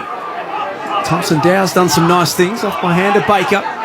Bumped as he kicked, and Brayshaw's got the helmet out of the ice bucket and feeling good in this 4th quarter. He looks for the lateral kick. It was touched. Now Bowie. Nice use of the footy. Puts it out in front of Chandler. There's a slight fumble, which just brings the Tigers' defenders back into the game. Baker there again. He's everywhere. And Broad. Boundary line on the outer side. His kick was a little hard to handle for Rioli, and Melbourne have got numbers at this contest. They've got numbers and they've got space everywhere. Woden. Looking for Petrarca. Well cut off there by the young man Green. Steely Green, that is, of Richmond. But it hasn't amounted to much as Petrarca's got the footy inside 50 again. Has a shot at goal. Got it. Petrarca's on the board. Melbourne break the three-digit mark. 15-13, 103. They're now comfortably leading Richmond, who are 8-10, 58. It's now a 45-point lead, and it's only getting bigger. This is where it becomes really nerve-wracking for the coaches at the moment because, you know, you're 8 minutes out from the final siren going, and you spoke about it before, Jack, around what's leading in for the start of the season. Just want players to get through unscathed at the moment, but good little shimmy there by Petrarca, got around Dusty and just launched it and put the finger in the air and said, how good am I? With the 31 possessions. Give us his full stat line, Heath. Christian Petrarca this afternoon. Yeah, on top of those 31 possessions, 11 score involvements, over 500 metres gained, kicked that goal as well, 7 inside 50s. A lot of numbers for Petrarca today. No wonder he's waving the finger. McDonald's and Ream Hot Water, Triple M Rocks footy. Umpire's going to throw this one up as the artificial lights just come on at Casey Fields. Only 8 minutes to go, so we should be fine to get through to the end. Cumberland, nice pick up at half forward. On the move, Hopper. His kick over the head of Revolt. Did him no favours whatsoever. May picks it up and Revolt lays on top of him. Forces a ball up inside the Tigers forward 50. Poor delivery there by Hoppy. Wouldn't be happy with that, Jack, either. Just sent it up a little bit too high. Didn't put it to his advantage. Grundy and Nankervis. Oliver. It's a Hunter. What's his day look like so far, Heath, for Red Z? Yeah, Lockie Hunter, that was disposal number 21 for him. Not too bad for the new recruit. Kick goes inside 50 for the Tigers. It's taken by Lever off hands to Oliver, who keeps finding footy. Back to Brayshaw. Of course, Melbourne had an incredibly strong start to the season in 2022 as the umpire spotted a 50. So Petty will walk up to the 50-metre mark. Just little things tell a great story, and you know, as soon as that ball got turned over and it sort of left a few players' area, you're seeing a number of Richmond players just walking, and you see the Tigers players are just sort of dawdling along, and then you see the Demons player just getting on the move straight away. And on the move they are. Max Gawn has the ball on the edge of his forward 50 now, chips it into the pocket, and it's going to be Spargo who has a shot. He kicked the very first goal of the game, and he might kick a second. And Kate, you've got to ask yourself: is it an attitude thing? Is it a mental thing? Is it a fitness thing? And there are a couple of things you've got to ask yourself that question.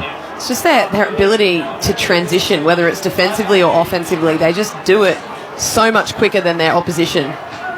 So Spargo, right foot snap, does that very, very well. And it's now a 51-point lead the Demons' way. 109 plays 58 at Casey Fields on the Triple M Beacon Trade scoreboard. The D's starting to dominate. Well, the start of the game, it was all around the forward entries, and I think what they've shown this quarter as well, the Melbourne Footy Club, is their entries are first class at the minute, and they're sharing the ball around, and it's all around those kicks to advantage. They've really showed that, and their ability to do that on the run and under pressure. Yeah, Red Z Lending stats those numbers in transition, particularly from defensive 50. Melbourne have kicked 6 goals from defensive 50 turnovers, intercept marks, all the lot. Richmond, 0 goals, 2 from that source. That was such a big turnover team last year as well. Number 1 in the competition in that stat. Well, we've got a pretty clear pattern about how Melbourne want to play now, don't we? Yeah, absolutely. It's not really that much different from what we've seen in previous seasons from them, but they just look super polished. They have looked super polished this afternoon. I mean, yes, it's a practice match, but they've completely outclassed and outplayed and outworked Richmond this afternoon. As Will said, it's a game-high 51-point lead now for the D's. For McDonald's and Ream Hot Water, Triple M Rocks footy. And Morris Rioli stood up in a tackle on the wing. Flips a handball backwards, and Taranto tried to dodge the tackle but couldn't. Now has a problem. Daniel Rioli picks it up. Works back to Taranto. Now Baker following up. Underground handball okay. Morris Rioli turns, spins and gets back onto his right foot and then tripped over. He ran out of real estate in the end. Still Richmond try and press forward. Cumberland dispossessed as soon as he got it. Pickett with a bit of class. Gave a handball to McDonald. No space for him. And there was just really not a lot that happened in the last 60 seconds or so. So we'll get a ball up. It sounded good though, man. It's officially junk time now. 5 minutes, 56 remaining here in the final term. Oliver, another clearance. Well, here's Forrest Cochin. Not his best day, but that's a nice kick. Inside 50, he finds Taranto, the former Giant. And he'll have a shot on goal. Well measured kick, looked up, was composed and saw Taranto all on his own. That Melbourne defence had flooded back like we're talking about, expecting them to go long, and found him in space. A 7-year deal for Tim Taranto. A lot of faith in this man. Traded for picks 12 and 19 in the most recent draft. How many stats today so far for Taranto? Yeah, this will be disposal number 30 only. Liam Baker has more for the Tigers. So 30 touches for Tim Taranto in Tigers colours, and you can make that a major as well. That's a nice finish. Taranto kicks Richmond's 9th. 9-10-64, plays Melbourne 16-13, 109. 5 minutes remaining in the last on the Triple M Beacon Trade scoreboard. He's a great addition to the football club. We know what he's done at the Giants. Now we want Tim Taranto to take it to the next level. I think one area where he can improve his game is his ball efficiency and his ability to finish off. And we've seen him have a couple of opportunities this afternoon to finish off. But I think that's where he becomes that complete player, and that's what Richmond need. They need a couple more midfielders that can be running midfielders and goal-kicking midfielders, and he's certainly that person that can do that to them. Tigers' first 4 games of the season, they've got Carlton in the season opener, Adelaide at the Adelaide Oval in round 2. That is not an easy game like it has been in the last 3 or 4 years. Collingwood at the MCG in round 3 and the Bulldogs in round 4. So there's some interest in that first month, I reckon, Kate, from a Tigers point of view. It could go really well or perhaps not so well for them. He's Bolton out of the middle, long for Ryan. He's looked really good since he's come on, Samson Ryan, obviously playing this last quarter and substituting Tom Lynch out to give him a run, and I've been really impressed. He's read the ball well. Obviously, one little blemish on his game, he gave away the 50, which then led to a goal, but 3 disposals, 3 marks, a score involvement, and he's only been out there for 15 minutes. You're missing the shot on goal out in the full. I'll look past that. That shot at goal, not a lot better. It's across the face. His craft was really good early as well. I was watching him there. I'd seen the ball come in. Eyes went to him straight away. His ability to hold out the defender there and protect that protective zone, or that drop zone if you want to call it, was really, really good craft. Picked 40 in 2020, Samson Ryan. Played a game in 21, but none since then. Ball's now on the wing. Umpire spotted a free kick and Melbourne will take advantage. Handball from Pickett finds Hunter. Juggles the footy, picks it up eventually. Looking for Grundy. Baker does well, just about the Tigers' best today. Handball to Broad. Now Taranto, and their 2 best combined. Back to Baker. Bolton's got a bit of space. He's on the edge of 50, puts it high. Ryan's the target once again, competing with Petty, and he takes a great mark above his head. It almost looked like an accident that he kind of put the arms up and then it somehow fell in his hands. But that's 2 times in a matter of, a minute or so that he's outmarked Petty at the moment, and Petty's no dud. He's a pretty good, solid defender that holds his men down. I like that. That's very good leadership there from Jack Rewalt, going over to him and just saying, look, just take your time. Probably saw the frustration after he sprayed yet another shot at goal before. So really good work from the experienced campaigner. So for his 3rd shot, Samson Ryan kicks his first goal. Well done to the young man. That's now 10-11-71, 38 points is the margin. 16-13, 109. Melbourne, they've had a good day. There's 3 minutes remaining in the last term here at Casey Fields. There was, Cumberland was on short as well, but Bolton obviously wanted to come away with it and send it long and deep and put a defender under pressure. Just having a look at the Harvey Norman replay here, Kate. Can you please describe what's going on? It doesn't look too enjoyable, to be honest. It was one of the coaches from Richmond just basically whacking him over the head to try and get him ready to go and get some wrestling going. It looked like a bit of boxing training, really. Are you allowed to whack him back? I think that's their official boxing coach. Oh, there you go. Oh, that's, well, the rules around boxing's changed a little bit now, hasn't it? Yeah. He gave him a couple of clips around the ears. He did, didn't he? Whatever he did, it worked. Samson Ryan's had a bit of an impact in this last quarter. Yeah, I'd arguably say he's probably been the most impactful forward in the game for Richmond, and he's only played one quarter of footy. For McDonald's and Ream Hot Water, Triple M Rocks footy. 3 minutes remaining at Casey Fields. 109 plays 71 in favour of the D's. And their free kick from half forward. Neil Bullen too far out to score. Looks into the pocket. Gawn eased under the ball, and Soldo takes a pretty comfortable mark. As a few fans have started to leave and jump on the roads. Can't blame them, but it has been a really good turnout this afternoon. It has been. As many of them to leave early would suit us, Jack. Because it was a car park on the way here. Harms will send it inside 50 for the D's. Looking for McDonald. He's got him. It was a heavy push from behind. And so McDonald's going to have a shot tucked into the pocket as we see Bolton on the Harvey Norman screen struggling with a bit of cramp. He should be okay. Tom McDonald, he's kicked 2 so far today. Dual goal scorers also Spargo with the 2. Gawn and Grundy 3 apiece, all in the first half. Tough shot for a right footer. And McDonald has split the middle. What a finish.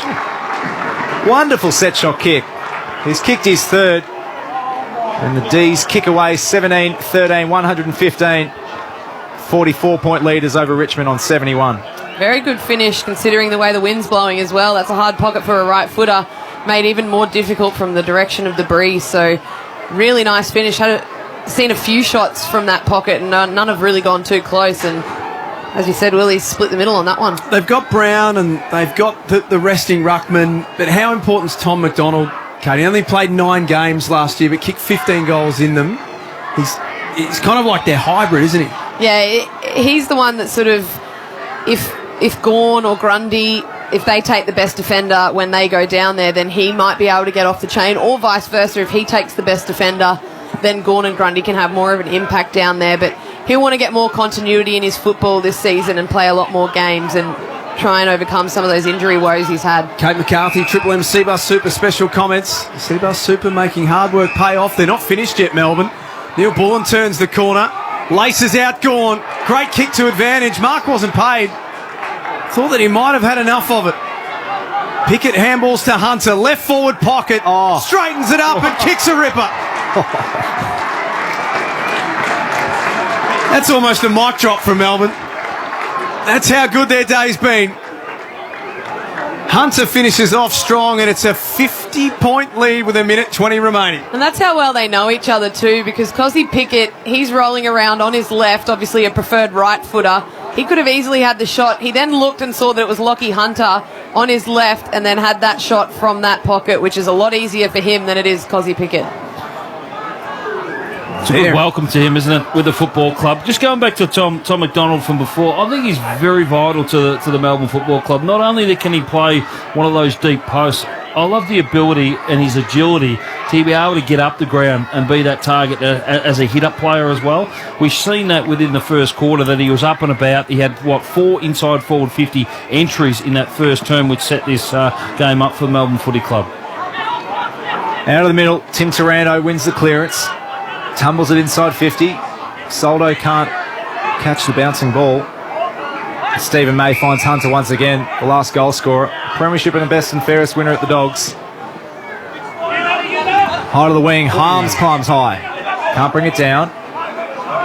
Score is 121, plays 71 on the Triple M Beacon Trade scoreboard, supporting tradies with over 120 stores, expert trade teams, design services, and a huge range of electrical accessories.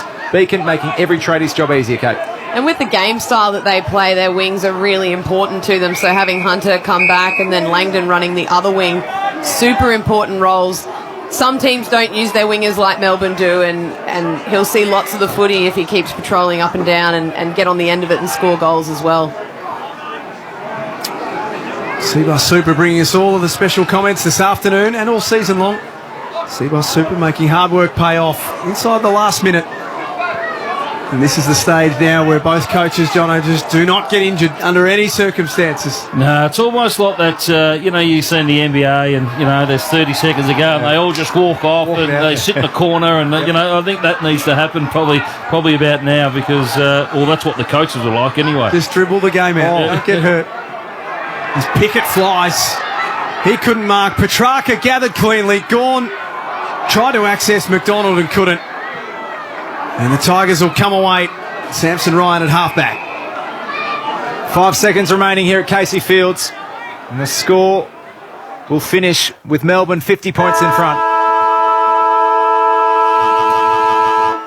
18-13, 121. A great day out in the last practice of the season for Melbourne. They've spanked Richmond in the end, 10-11, 71.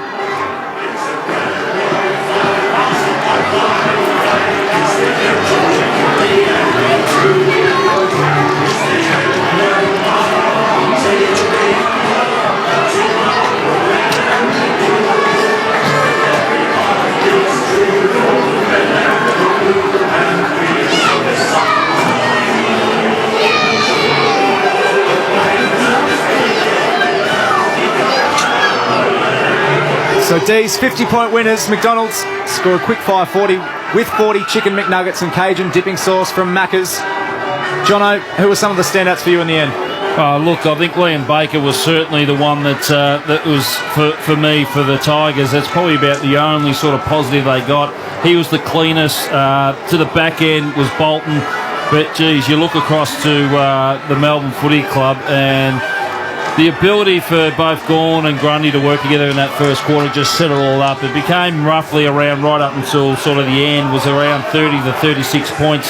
Kicked 6 goals between them at that stage of the game, so they were the difference. I really liked it. I hadn't seen them play together previously, and seeing that, I think that's a premiership formula right there of those two guys coming together. And you've got some of your midfielders that go around, and Petrarca and Oliver was fantastic right to the end. And look, they're a special unit. Tigers got a little bit to work on. We'll quickly hear from Brodie Grundy, thanks to Fox Sports. Really embraces those challenges, and thought we did that. Everyone was intrigued to see this Max Gawn and Brodie Grundy combination today, and it looked flawless. 3 goals each. How are you finding it? Yeah, it's great. Max is a great captain, a great teammate, so really enjoying it. What have you two identified as the keys to this working out? Obviously, a selfless attitude is one. Yeah, absolutely. Putting the team first, and whatever's going to give the midfield first use. So, Max is looking to just work the guy over, and I'll come in and try and do the same. This is the Triple M Amy review. Who covers clangers on and off the field? Amy does. Kate, do you think there's much to be concerned for if you're a Tigers fan? Probably a few little structural things that they'll need to review, and they will review, and just see that. I think that work rate from their midfielders really needs to increase in the first round as well for them to be a bit more competitive. The Melbourne mids did outwork them and outplay them a little bit from their transition as well, forward and back, but also that connection between their mids and their forwards, whether it's the ball going into advantage or the forward being in the right position. I think that's something that they'll definitely work on, but also getting back that key defender. So Tarrant, when he sort of seems to pull up and be all right, that'll be a big one to watch as to how they get that key defensive position under wraps. That's it for the practice games. Choice Hotels around the grounds. Whatever your reason for travelling, you'll get the lowest price guaranteed when you book direct at choicehotels.com. So go ahead and book it. Thank you to Chris Johnson, Kate McCarthy on the Seabus Super Special comments, Ethan Meldrum doing the stats, Alex Bryan on the boundary, Jack Everett and myself, Will Ralston. Triple M rocks footy today. The next time you'll hear from Triple M footy will be Thursday, March 16, when Richmond take on Carlton at the G. Triple M rocks footy. That quarter for Beacon Trade, supporting tradies with over 120 stores, expert trade teams, design services and a huge range of electrical accessories. Beacon, making every tradie's job easier. For Ream Hot Water, Triple M rocks footy. built tough for Aussie conditions. When it comes to water heating, ask your plumber to install a Ream. Here's a simple formula to win 4-day passes for you and 3 mates to the Formula 1 Grand Prix with pit lane access, paddock tour, $2,000 cash to spend on whatever you like, and we'll chopper you in. You could be a Triple M VIP. Amazing. Just listen carefully to Triple M's Marty Sheargold Show anytime from 6 to 9, because we'll be asking questions while you work. Check every radio. Radio check. It's on 105.1 Monday morning from 6.